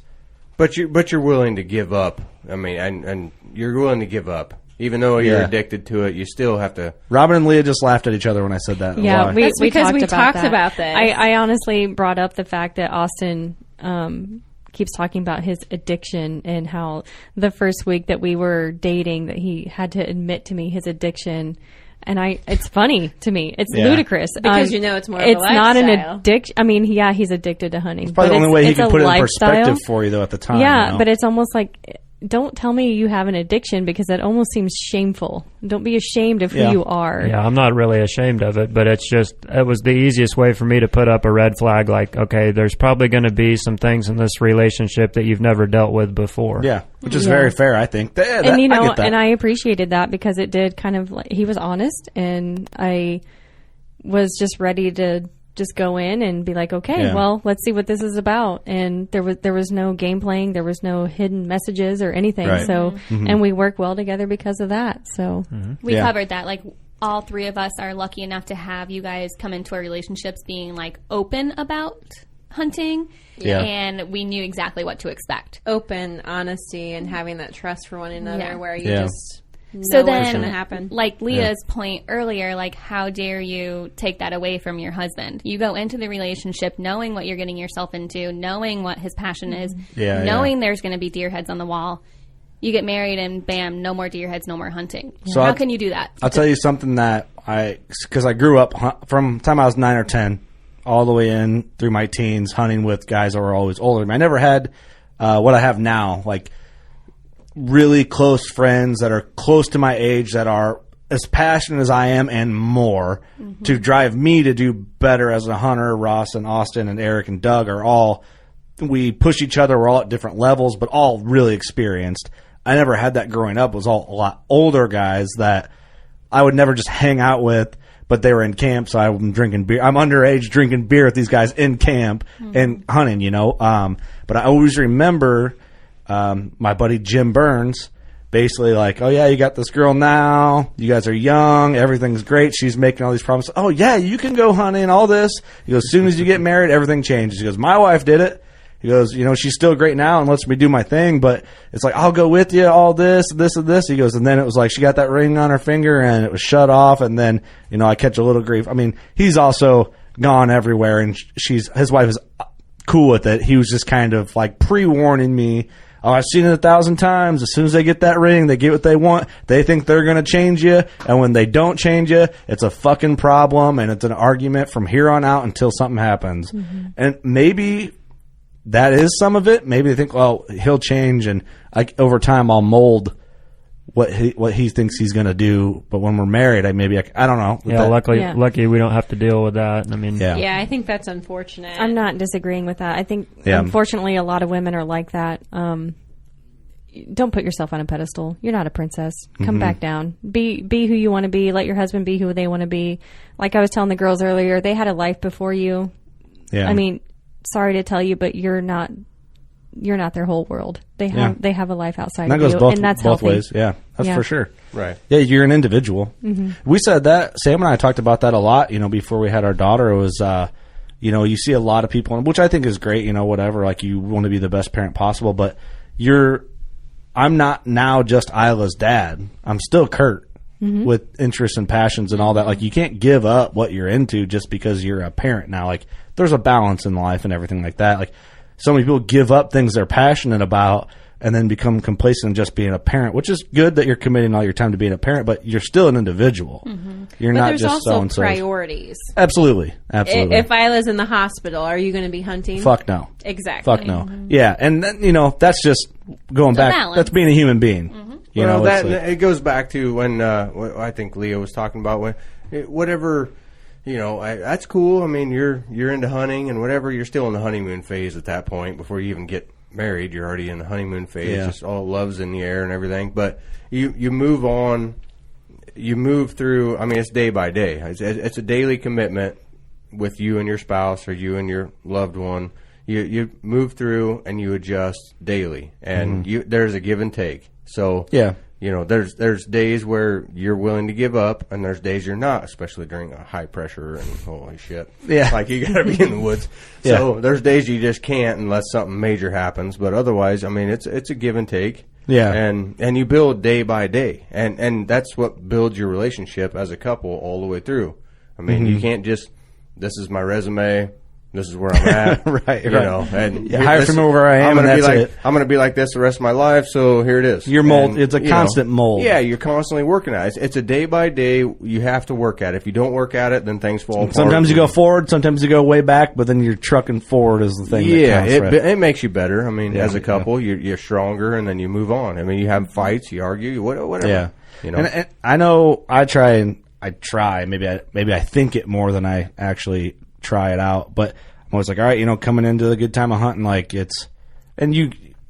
we've been through this years and years, Sam. Like, like when it's getting late October, it's kind of all things on hold while the getting's good. Moves need to be made at any time. Like, oh, Buck's doing this. Hey, weather front coming in Thursday night. Like, I moved the podcast a day early so I can hit that weather front, and I'm out. Like, I got to go, and I'll be back. Cool. Capitalize on it. If you think about it, we make our moves and we need to make our moves and they work out, then we're just done earlier. I mean, not that that's the goal in the end, I guess. It sounds bad, like you're just trying to get it over with, because that's not the case, but kind of think about that. I mean, if you it works out for us because I think Ross and Austin have tagged out early this year. Like all three of us have. I mean, you're the late season hunter, Ross, and we were talking about that too. And it's like, oh my gosh, now we get a chance to go out and like do something. Go to dinner together. Yeah, we're all having a. I'm talking like we're talking about hunting. I've hunted more in the last 2 weeks than I have in the last 5 years. And it's been really fun, And I don't like to do it without Austin because he's so passionate about it, and I can feel it. Like the energy just comes to you, and it's awesome. It's an awesome experience to share with your husband if you have the opportunity to do so. Yeah, so. For sure. That, I mean, all three of us were done early. It's cool because my daughter's at a fun age, and if I was still chasing a buck right now, I'd be gone. Missing yeah, out. Missing a lot of it. Yeah. I mean, it's only a couple months, but still like really fun months. But but I'm not gone all the time. It's just the grind is there. Like my focus is heavy. Like if you're on a certain buck that you're really honed in on, we're pretty, for the most part, pretty one track. We wait all year for those opportunities and that time frame. So it's for sure. It puts a lot of pressure on. I got to be there. I mean, you're not going to kill them. Yeah. Sam, do you want to? I mean, you shot your bow a lot and stuff like that, but do you want to get deeper into hunting? Because we've got, and I don't know if you guys talked about this, but you like shooting your bow than you like the idea of killing something. Which is, we did, which is fair. Yeah, we covered it a little bit. I do love shooting my bow, and I like being in the woods. I mean, I like to go hiking, and I enjoyed sitting in the tree stand and just kind of enjoying it. I liked watching the deer walk by. I just don't think. I gave Sam a talking to, and she let a perfectly mature doe walk by at like 10 yards. She had a fawn. Understandable. Yep. It's the weaning process. Yeah. I can't blame you. Okay, it's in our nature to. Well, that's not just you guys. I mean, we have soft spots too. We see a mature doe coming in, and there's a fawn. It's like, that's it makes it a little tougher to pull the trigger. Not me. I just think I'm gonna zap that prick right in the heart. I'm just kidding. I don't think pull a Ross bigger. No, you are so fucked. No, I don't think that. I'm kidding. My thinking is, I mean, I do have a soft spot too, but.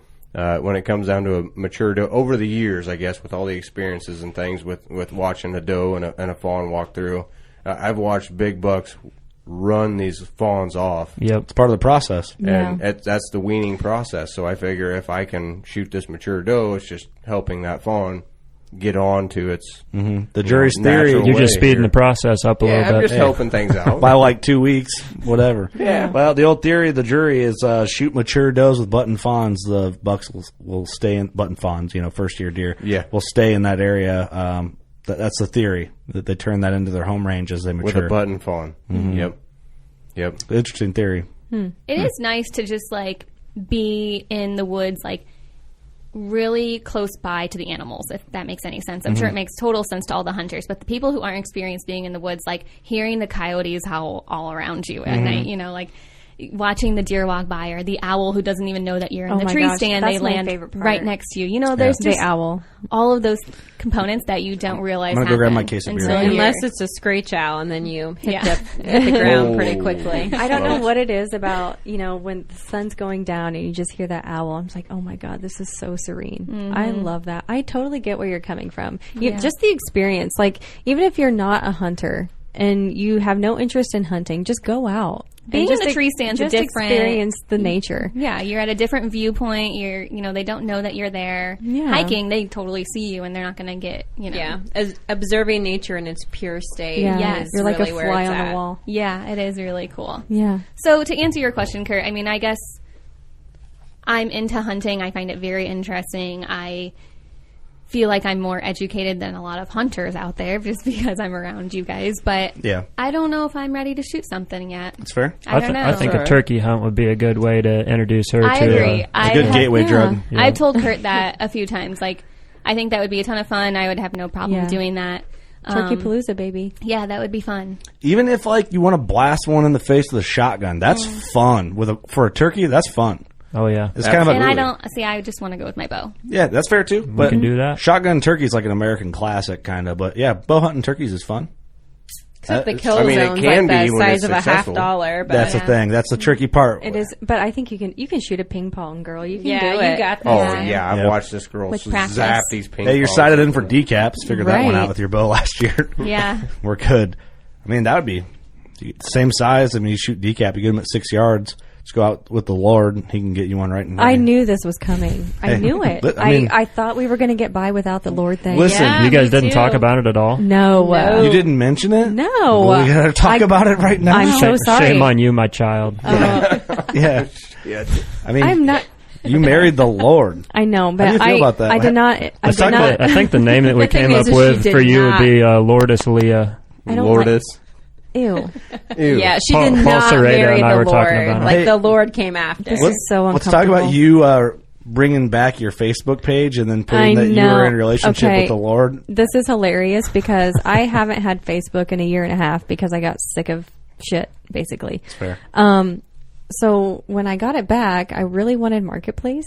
Okay. Mm-hmm. So when I got it back, and crafts. and I said, and I don't know if it's because I'm old and I don't know shit, but I put that I was married, but it wouldn't say who I was married to. So me and Austin were just trying to figure out why his name wasn't coming up. So when it did, it looked like a new post. And then I did not understand why shit hit the fan with that one. Well, it had the date. I don't understand. It says Leah married Austin, but it had the date. It said June 10th of 17. Yeah. But I guess nobody picked up on and everybody's that. like, oh, congratulations. I'm like, what is happening? Well, my first comment was, no shit. I know, I saw that. And I'm like, and then Eric was like, when did this happen? Like 3 years ago, man. Right. I mean, clue in, man. Yeah. Yeah. And I think a lot of people did know. They were just kind of riding the joke. Yeah, I mean, so now I know that if I tag Austin in anything on Facebook, it's going to be a never-ending cycle. I'm sorry, that's my fault. No, it's totally not, fault. because it wasn't just that post. It was like it's totally the not. blind post, and I'm like, man, this has like 75 likes, and I'm just like, Jesus, you're just some bitch, and you got the Lord with you. I've got the Lord with me. He is. He has shined His glory upon me. Holy fuck. I don't even know where. Now you're starting to understand it a little bit. There we go, my child. Oh, God. Welcome to the cult, baby. Here we are. It's the Working Class Bowhunter Podcast. I know. It's like Scientology. It is, but better. Tom Cruise ain't a part of this cult. No, fuck we need a bunch of bitches in here, you know what I mean? Fuck him, fuck Tom Cruise. Tom Cruise ain't got shit on me. For no reason. That's what this podcast does. Interesting. I like where we're going. So, huge accomplishment on your part, Leah, marrying the Lord. Congratulations. Okay, high five. Good job. Yeah, there you go. Very nice. What else was discussed? I feel like we're missing something that we need to go down the rabbit hole. We discussed pet peeves. Okay, let's talk about pet peeves. Pet peeves. Because we fuck up, I'm sure. Yeah. Well, I mean, when you're like living the lifestyle or married to the lifestyle, there's going to be things that pop up. I mean, like I said something down as silly as like holes in the wall. Like drilling 9 holes to find a stud and a plaster or, whatever it might be. Like that sort of stuff sucks, but that's very minor and just kind of funny. But yeah, that's the biggest pet peeve you guys came up with. Do you doing pretty good? Is that all? All right, go shoot your bow. That's it. I think mine's going to be a bit of a surprise. Ooh, did you even say yours? I have no idea. Wow. All right. Okay, go for it. It was social media is what we talked about. Yeah, okay. I think Austin knows. I've made it pretty clear that him constantly staring at his phone is my biggest pet peeve. Oh, yeah, whether or not it's annoying. Yeah, that's hunting. not even hunting related, really. That's just more of a habit than anything. But it is because your Instagram and your Facebook and your definitely WCB OG group and all of that stuff is hunting related. And I'm like, it's Kurt's fault. Bro. One message comes through the group and gotta look at it. Like trail cam pics. Or it's the phone. Can't wait Cell 2 cam seconds. pics are pretty bad. The phone. And we talked about how if you guys are gone all the time, when you are home, we want you present and we want you here and we want you paying attention. And if I'm talking, I want you to be listening and I don't want it to be interrupted. And if, that's kids in the background, daddy, and you're face fucking your phone instead of being here with us. So that was kind of fair. Moral of the story, put the phone down when you're home. Yep. And possibly leave it in the other room. Yep. I mean, even if it's just for 20 minutes, that's a long time. Yeah. That's fair. I get that, and that's probably a problem everywhere, hunting or not. Nowadays. For sure. But in my defense, that's part of my business. So I'm kind of like working and, you know what I mean? So it's like if I go a whole night without being on my phone, I have 4 hours of trying to catch up on everything. I like to respond to every person that gives like an appreciation message on the Instagram, and I try to do it, but it's getting to the point where it's like I'm sinking. It's hard to manage. It's now to the point where I'm like, I feel guilty because if someone's like, hey, I shot this buck because I listened to your podcast and I tried something I heard Ross or Austin or you mention, and I feel compelled to give them the message that they typed out to write to me. So I'm like, well, now I have to take the time to. I can't just be like, cool, thanks. Yeah, because to their 5-paragraph message. Yeah, you appreciate that they. That they listen, that they can relate with you, and that that they were able to pull something off because of you guys. You do have a lot. So I'm trying to do. I'm trying not to open the messages like that to wait until I can give them the response. But then 6 days goes by, but I'm responding to other people's messages that are shorter because they were just more simple. Or we'll get a tag, and I'm like, man, I really like to reshare everybody's tags that tags us in something because they're supporting us. Well, those tags are 24 hours. Yeah. So I try to get on there and like reshare their tags. So I think that the hunting and the having a business or whatever is separate. Yeah. And I think like social media can be a problem no matter what. But our point is that hunting makes social media a bigger problem, and any hobby or passion could. And it's because of all the groups and the posts and the trail cameras and, et cetera, et cetera. So that was, I mean. There's honestly. That's fair. There's a line right there, and it's easy to cross it for us, I guess. For the record, I'm not saying you guys are wrong. I'm just. No, I think we probably all agree that they're probably right. It's for sure. You get home at the end of the day, it's easy to sit down and get sucked into the phone and kind of lose track of everything else. Yeah, for sure. Yeah. Sorry, Ross, didn't mean to. No, there's a hard line there somewhere. It just between knowing when to shut it off or put the phone down and just spend time with the wife and kids, and it's easy to get sucked into it. And if you can have the strength to put it down and just leave it alone, walk away from it. Yeah, I realize where you're coming from, Kurt. I mean, that's a big deal. You got a lot going on. I just and I'm not using that as an excuse, but for me and everybody, I mean, you guys now especially are more a part of this. It's been such a grind for the last almost going on 6 years that anybody that's like shows appreciation to me, I still want to make sure that I'm giving appreciation back. But that's a little different, a little more unique. But it's a challenge. I guess it's a good thing, right? It's a good problem to have at this point. It's a real good problem to have. But at some point, I guess my biggest thing is I don't want to look down the road 5 years from now and my little boys just grew up and now they're teenagers and don't really give a shit and they're just kind of like, whatever, I'm doing my own thing. Yeah. And I just missed out on this really precious age, and so I'm like, I put it down, and I want to spend more time at home, and then cater to the wife a little bit, and give her a back rub, and buy some furniture. Buy some furniture. Buy some furniture. I would tell you, if it wasn't for the podcast, I would not have Facebook guaranteed. I'd probably still have Instagram, but I would not fucking have Facebook. Facebook sucks. Yeah, you get nothing's worse than a cocky idiot on Facebook. Yeah. Because they're impossible to argue with, and especially with hunting. Yeah. And I think my theory with that is, if I suck at basketball, this might be a terrible analogy, but try and follow me. If I suck at basketball and then I go play Austin in a one-on-one and he's pretty good at basketball, and then after he stomps my ass out in a game of one-on-one, if I go to Facebook and talk about how killer my jump shot is and my form's so awesome. And you guys should do it like me. And you should do it like me and look at this, and Austin's going to be like, yo, dude, I just played you and stomped you out. Hey, you remember when I beat your fucking ass? Yeah, and pig. And then... and pig. But in hunting, what happens, you have the same dude that sucks at basketball, just use me as an example, which I really like to play basketball. I don't think I'm good, though.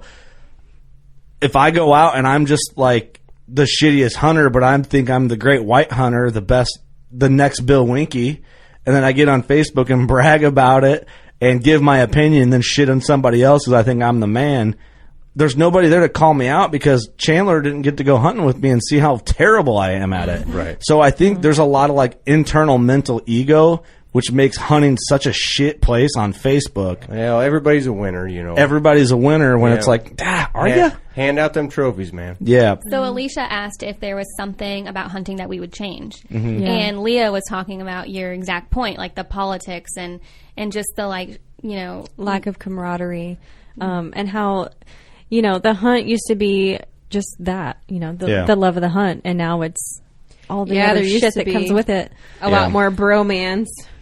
Well, I think the only thing that's made it not that is because people are connected all the time through Facebook, where normally you wouldn't even be in the realm of another person that's that way. Like, you just are select. Like, if it wasn't for Facebook, I'd just see these dudes, Doug and Eric, and the rest of the close friends, and that's it. Yeah. Anybody else that sucks, I just would never see. And they would be supportive of you and your passion. Without Facebook, I don't see some guy that's just making comments to stir the group up, and then thank God our listeners are just basically stomp everybody out for us. It's badass. Yeah.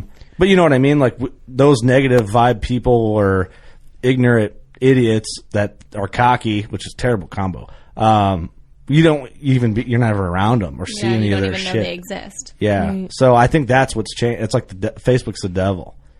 But Instagram's just photos. Yeah, exactly. Yeah, it's social media is kind of a double-edged sword. I love it because you get to see what everybody else is doing. You get to see, what's going on in different parts of the country. You get to see what deer they're chasing. It's fun in that aspect, but like Leah said, there's so many politics and so much shady shit going on. It's made me kind of take a step backwards, and that was one reason I kind of picked up traditional equipment.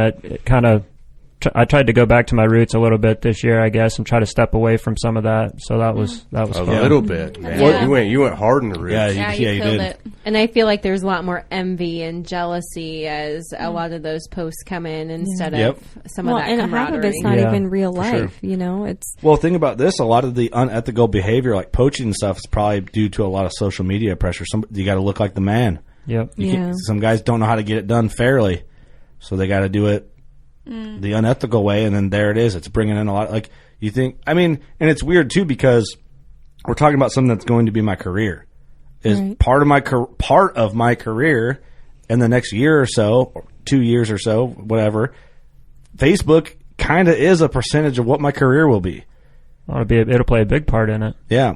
Yeah, social media in general. Yeah, kind of fucking sucks a little bit. But it's a useful tool if you use it right. Yep. And that's the thing too is with our situation's a little different, not from the normal person. Like, I have to realize that I have to just roll over things that really annoy me that I want to spit my strong opinion about. Right. And I just keep it for the podcast and just build my content with it rather than getting engaged arguments with mouth breathers on Facebook. Yeah, you kind of have to pick and choose your battles on that one. You have to let a lot of them go that you don't really want to, but it's like you have to kind of look at where you're at, and like you're not going to, stoop down to that level. Just let it roll on by. Right, Ross, what'd you say the other day? You're like, man, I love how Kurt, you just have like the fuck you on a hairpin trigger. Oh, yeah. You're a hair trigger on the fuck you, man. Hey, well, you're with it or you're not. That's the thing. I mean, and there's ones that you want to roll past and just say, I ain't gonna mess with that. Well, whatever. Yeah. I'm like you, man. I just want to fight. Like it's fun. Sometimes you trying to pick a fight, man. I'm gonna play this game. Yeah. It's fun, but it ain't worth it. No, it ain't. But yeah, our situation's a little different. Facebook is the devil. I think we decided that it is a problem, and I'm sure everybody's probably somewhere nodding in agreement. Whether we think it's a big problem for you, I mean. Man, look at your screen time on your phone. Yeah. It's like, yep, there you go. Yeah, I feel like the bottom line is that you need to be excited for the people that are in the same sport as you and not envious and jealous and show that camaraderie and that brotherhood in this sport that is you're so passionate about. Well, the problem is it takes a lot of effort to be consistently successful on what people want, which is big deer. And it takes a lot of effort, and some people don't have the ability, the property, the money, the time. Right, but you got to know what limitations you have and be appreciative for what you do have. 100%. And some people just don't have like ability or skills, and that's fine. That's everything, no matter what you're into, But yeah, that is part of it. But I don't know. What do? You could probably never change that. It's always around somewhere at some point. I mentioned that we could all just start doing it ourselves. You know what I mean? And you guys already do a good job about supporting the camaraderie online and doing what you can to keep that ball rolling. That's all you can do.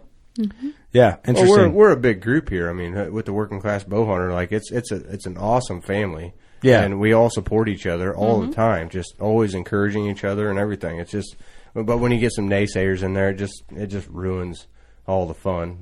Or does it create some? Create some fun. I don't know. Or create some fun. Well, I mean, that's kind of when you know you're a big deal, right? You can't be somebody if somebody's not talking about you. Hate is gonna hate. You know what I mean? Word.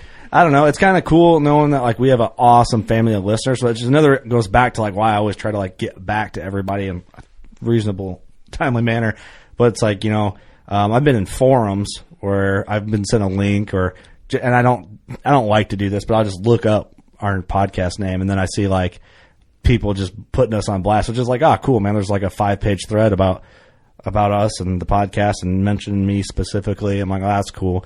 And then you go in there and you're like, man, look at this. Waddell talked about the same thing with us. I'm like, oh yeah, there's a bunch of negative content. Then you got like some dudes in there, they're like, well, man, to be honest, Working Class only calls out people if they deserve to get called out and they're just moving forward with the right mission. I'm like, that's what I'm talking about. Okay, that's my guy. So then we have people that go to bat for us and like they're like, if you think something negative about them, you obviously aren't into what they're doing because, I mean, what are you mad at us for calling out poachers? Must be kind of shady in your deal, or it's ruining whatever dick you were sucking to get in the industry. Sorry about you. That's your problem, Totally stupid right now, but Pirates of the Caribbean. Anyway, hey, but calling it like it is though too. That rubs people the wrong way. So Jack Sparrow, he goes, the English guy, he's like, the fuck are we talking about now? No, I'm serious. No, listen, I know Ross is going somewhere with this. Okay, let's hear it. He goes, you are the worst pirate I've ever heard of. And he goes, but you have heard of me. I know what you're saying. Yes. Yeah. Jack Sparrow. Got it. Jack Sparrow. I'm with you. Yeah. I'm following you. He has kids. Yeah, stupid. I get it. We're not a movie watching family. No, you're not. Which is going to change. That was a long time ago, but it'll change as our kids get older. Our kid gets older and whatnot. I'm sure, but I'm sure you guys will talk or something. I don't know.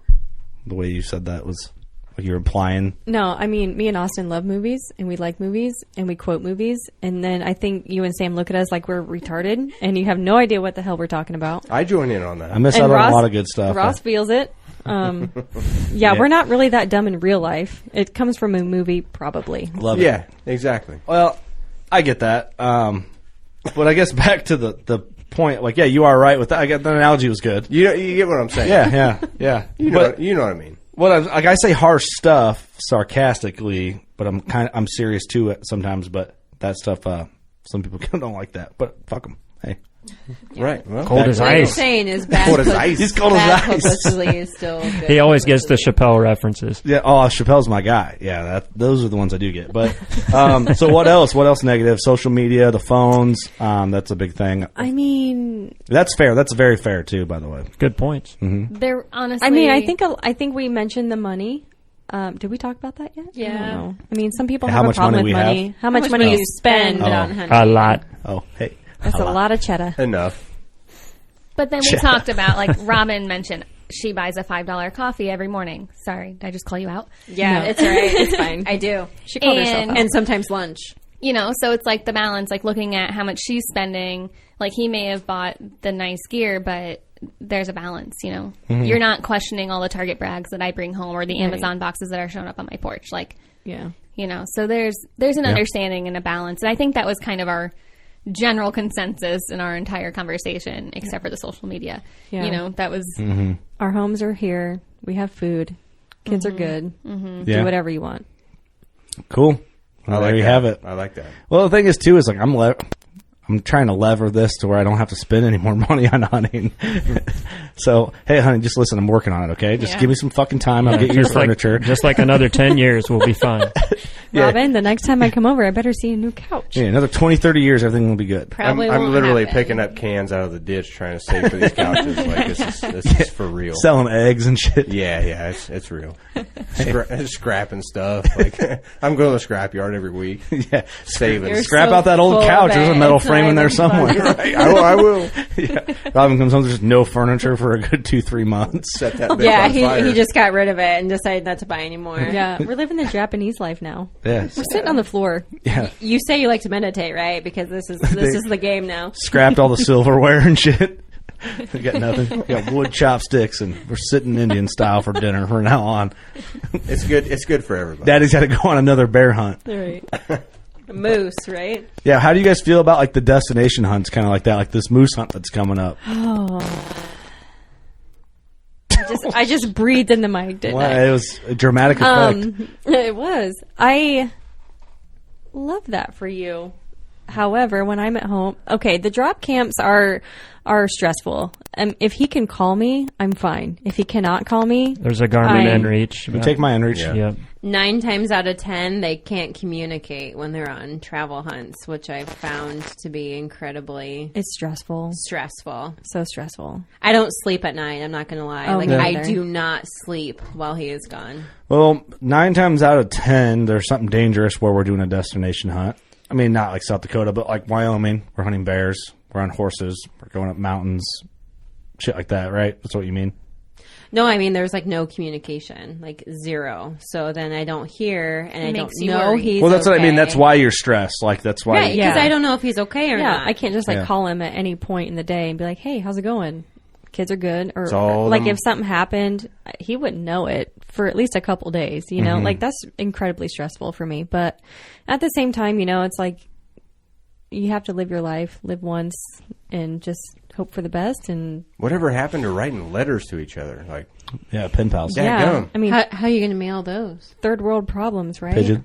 I'm just saying. Well, that's what I'm saying. Yeah, we got a couple pigeons. 20, 30 years ago, how did people stay in touch? Like, they left for a hunt for 2 weeks and they came back. Like, there was no communication. You guys could just role play before, like a week before every hunt, and pretend you guys are like old frontier couple. Oh, you know? Yeah, but take like it way back. then they I were could be your used to Maid that. Marian. Take it way Maid back. Marian. Right now we have instant gratification where we want to know where each other's at. We know. That's where this social media talk comes back on you. You want the instant gratification. Boom. You know, the destination stuff, I get that though. It's you're gone, we're out there doing shit, moving around, dangerous shit usually. Yeah, it's stressful, but you know, like I told Austin, when we're 90 and he looks back at his life, I don't want him to have any regrets.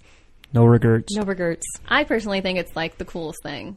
Yeah. I'm like the cheerleader for the you're a destination nomad, hunts. though. That's why I just love travel, and I want other people to experience it. And like, what better way to like take your passion and go do it elsewhere? And you get to meet the people, and you know, like see the scenery. Like Kurt's always like, oh, you haven't seen half of what I've seen when it comes to Wyoming. And I haven't. Like you were in the backwoods. Like I haven't been that deep. I think that's a really cool experience. Yeah. It is. Do so I worry? beautiful. Yeah. The inReach, I mean, we haven't really had a whole lot of issues communicating yet. I'm sure Moose Hunt would be different. But yeah. the inReach was amazing. Worth the investment. Oh, 100%. $250, $300, something like that. I would pay double. Yeah. It was very, and then you have it, for the next For 10 guys years, and gals listening, it Bluetooths to your phone, so you can text to your phone. It's not instant like an iMessage, but it's at least an I'm okay. Was that the Garmin thing you were talking about? Yep. Okay, that was wonderful. Like, because it came across, it was really funny though, because it would say, I love you, honey. And it would say Kurt Geyer. I'm like, okay. Yeah, that was weird. So, but I knew it wasn't Kurt, so that's totally random. But could have pretended. Me and Austin were using Kurt's. But it was comforting. I went back and laid down on the cot and read all your guys' text Of course you did. Didn't picture messages. Yeah. Had to remind myself it Kurt's was like, not hey, Austin. I'm not going to read this. This seems kind of dirty. Hey, I won't read this, but send whatever you want, man. I won't read it. Safe with me. Yeah, but that was nice. Till I go to know bed. that you guys were still alive. Yeah, just for the exactly. a little that's bit all I of want to comfort. know too. Just a check-in. Yeah, that's fair. Yeah. We're falling off horses and shit. Right. Re-breaking arms and shit. Classic, Classic us, huh, guys? Shit got Western. It did. Fucking horses. Okay, that's a good concern, I feel. But that's, that's normal. It's very justified. I don't feel like you guys really went hard on us. Like, I'm disappointed. I know. So far, We I feel like should've everything went is like, yeah, okay, I see that. We got some shit to work on. Here's a thing that we didn't really talk about, and I'm trying to picture it in my head because you guys are all the same type of hunter. Your October 1st hits, that's when our season starts in Illinois, and you guys are gone. What if you had a husband who was wishy-washy, yeah, I think I'm going to go hunting this week. And then, you guys planned, a birthday party for somebody on Thursday. And then all of a sudden, he has to be in the woods on Thursday. You know what I mean? Certain things like that, I can see that's frustrating. But again, it comes back to the balance and the respect. Yep. Yeah. So I don't know. I think if our husbands just were, dilly-dallying with it, it'd be a little bit different, maybe. Yeah. I don't know. Maybe that's what that roots from, though, for a lot of women with, the frustration, oh, he's going this weekend. Bah, that's a big deal. Well, maybe it's just because it's not he's having a hunting camp weekend. And yeah, really, he's being a little too selective. Yeah, right.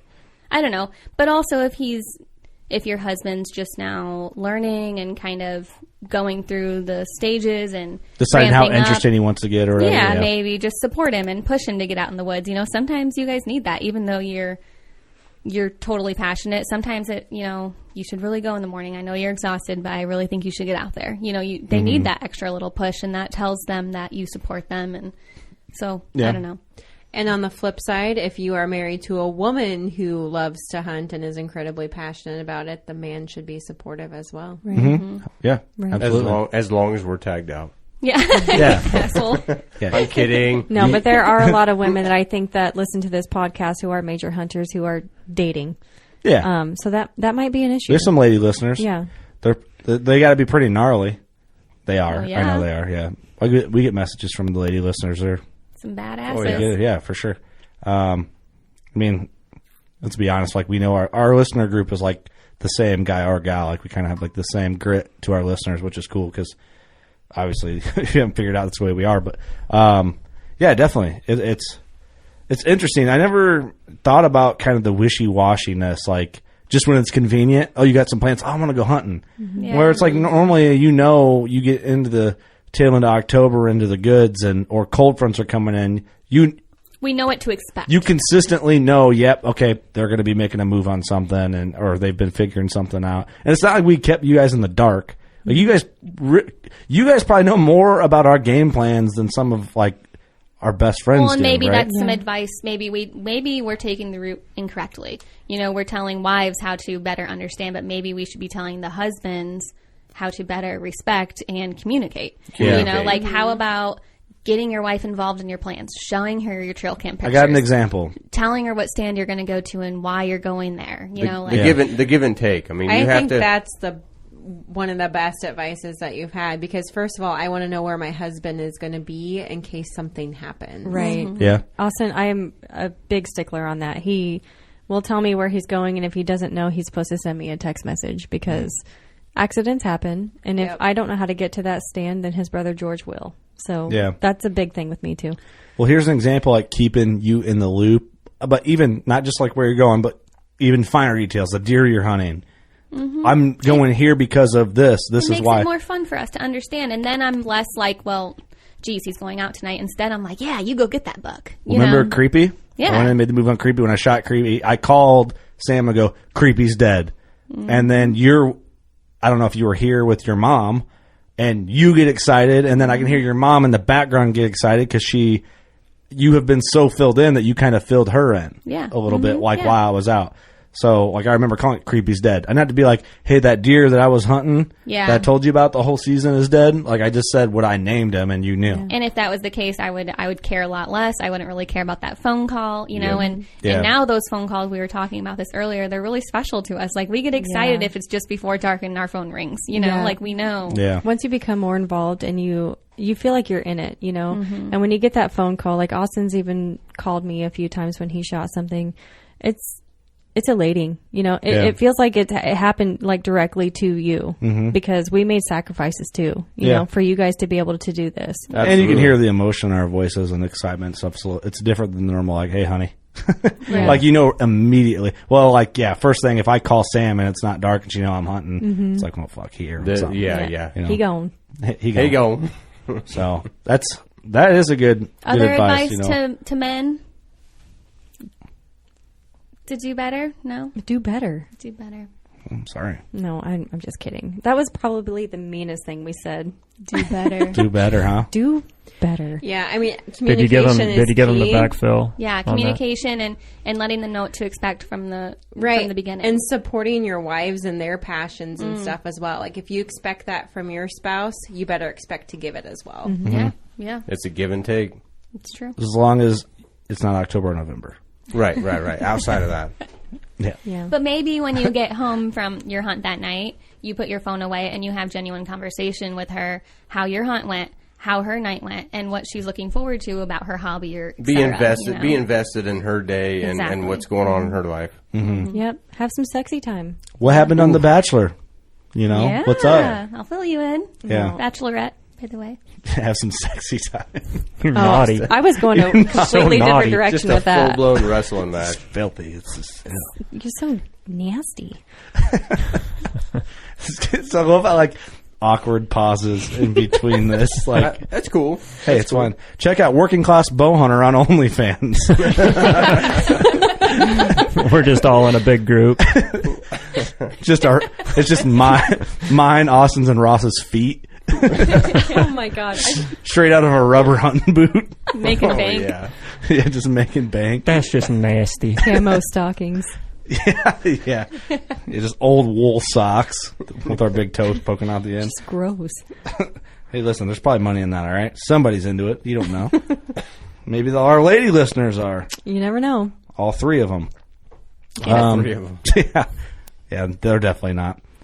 Danielle Wilson being one of them that's definitely not into that. She might be. I don't know.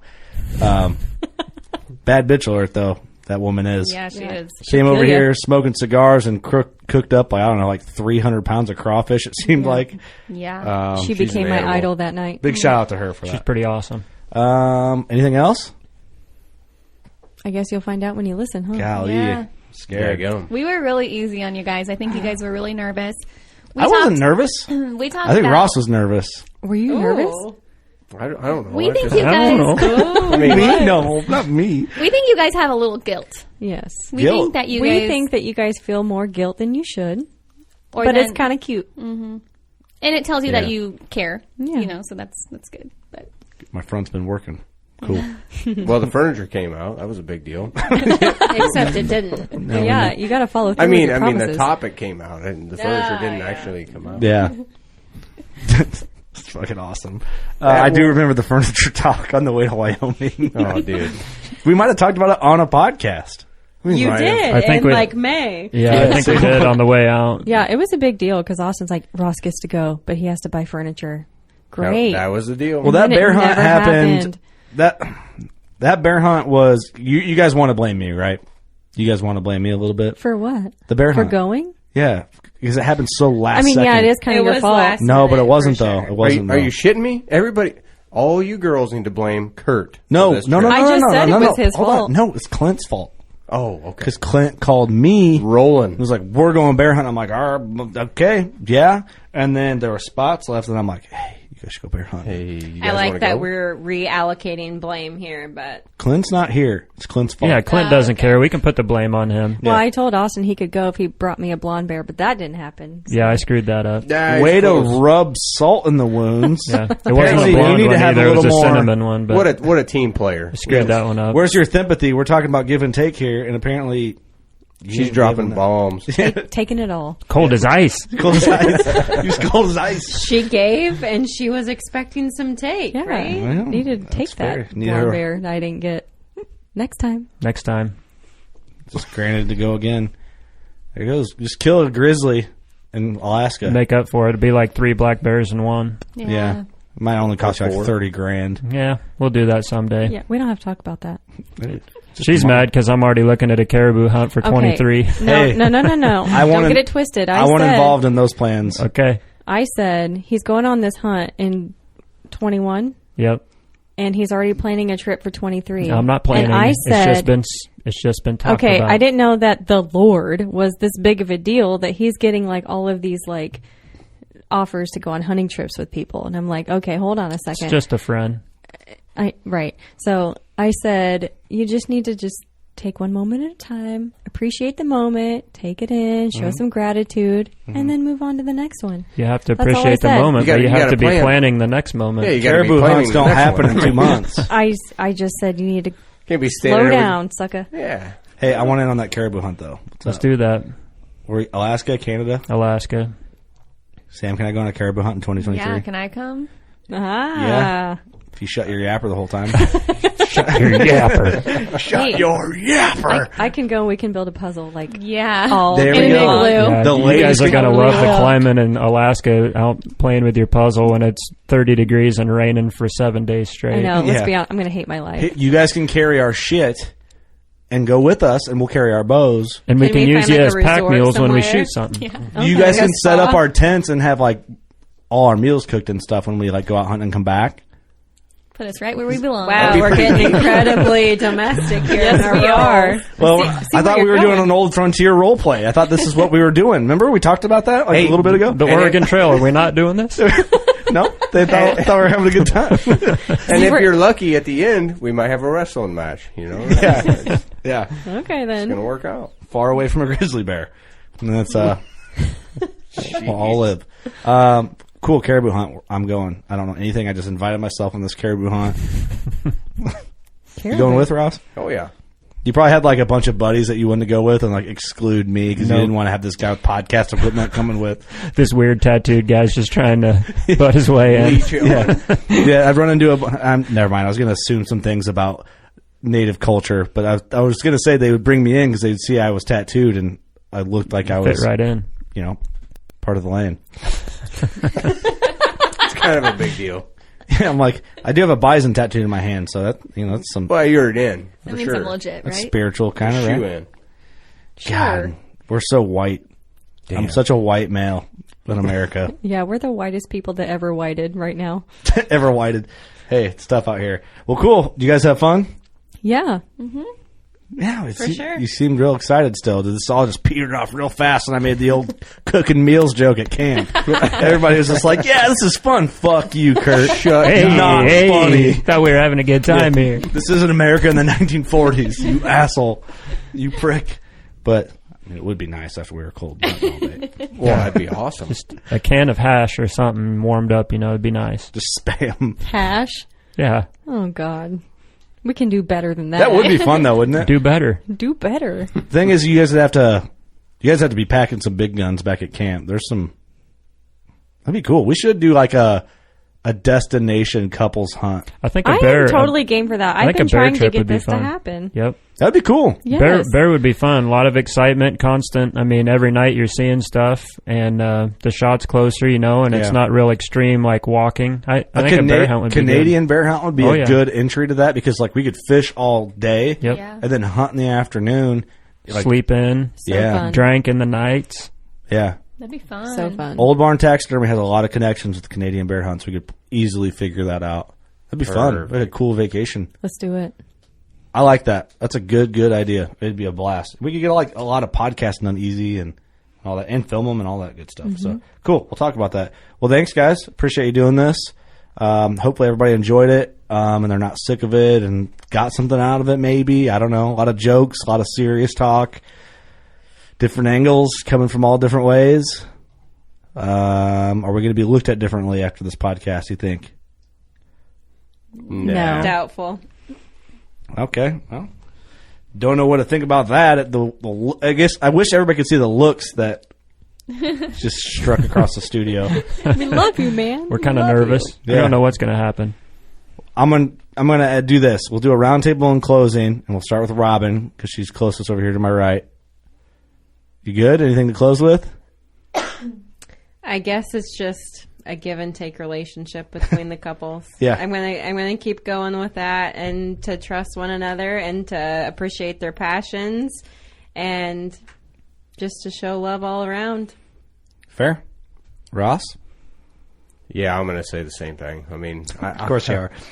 Gotta back up my wife on this one. Yeah, no. Realistically though, I mean, communication is key. So it's just working together and being willing to lay off a really good hunt for a family get together or anything. I mean, you can't just start October 1 and go to January 15 and think that's all your time. So yeah, just make sure it's a give and take. So just be willing to give up some time and spend it with a family or anybody else, loved ones. So cool. Samantha? Maybe find your own passion. I think it's a lot of people just sit around without a hobby, and they might not have a lot to look back on when they're 80. So maybe appreciate what your husband might be doing and try to grab something of your own, even if it's not hunting related. Good advice. Yeah. The Lord. Yeah. If you do have, if your spouse does show any kind of interest, take that opportunity to take them out or include them in the hunt in some way. Like you guys said, talk about the hunt and get them involved. Yeah. The Lord's wife. I guess why say no when you can say yes? Live a little, lighten up. Lighten up. All right. I'm good. I think you guys covered everything. I like it. It was fun. Yeah. And thanks again for doing it. Thanks everyone for listening. Thanks for the support. Hope you like this change of pace. Trying to think outside the box a little bit, have a little fun. Just remember, they're just jokes, but I know if you made it this far, you get all that already. You know what to do. Go shoot your bow. We love you.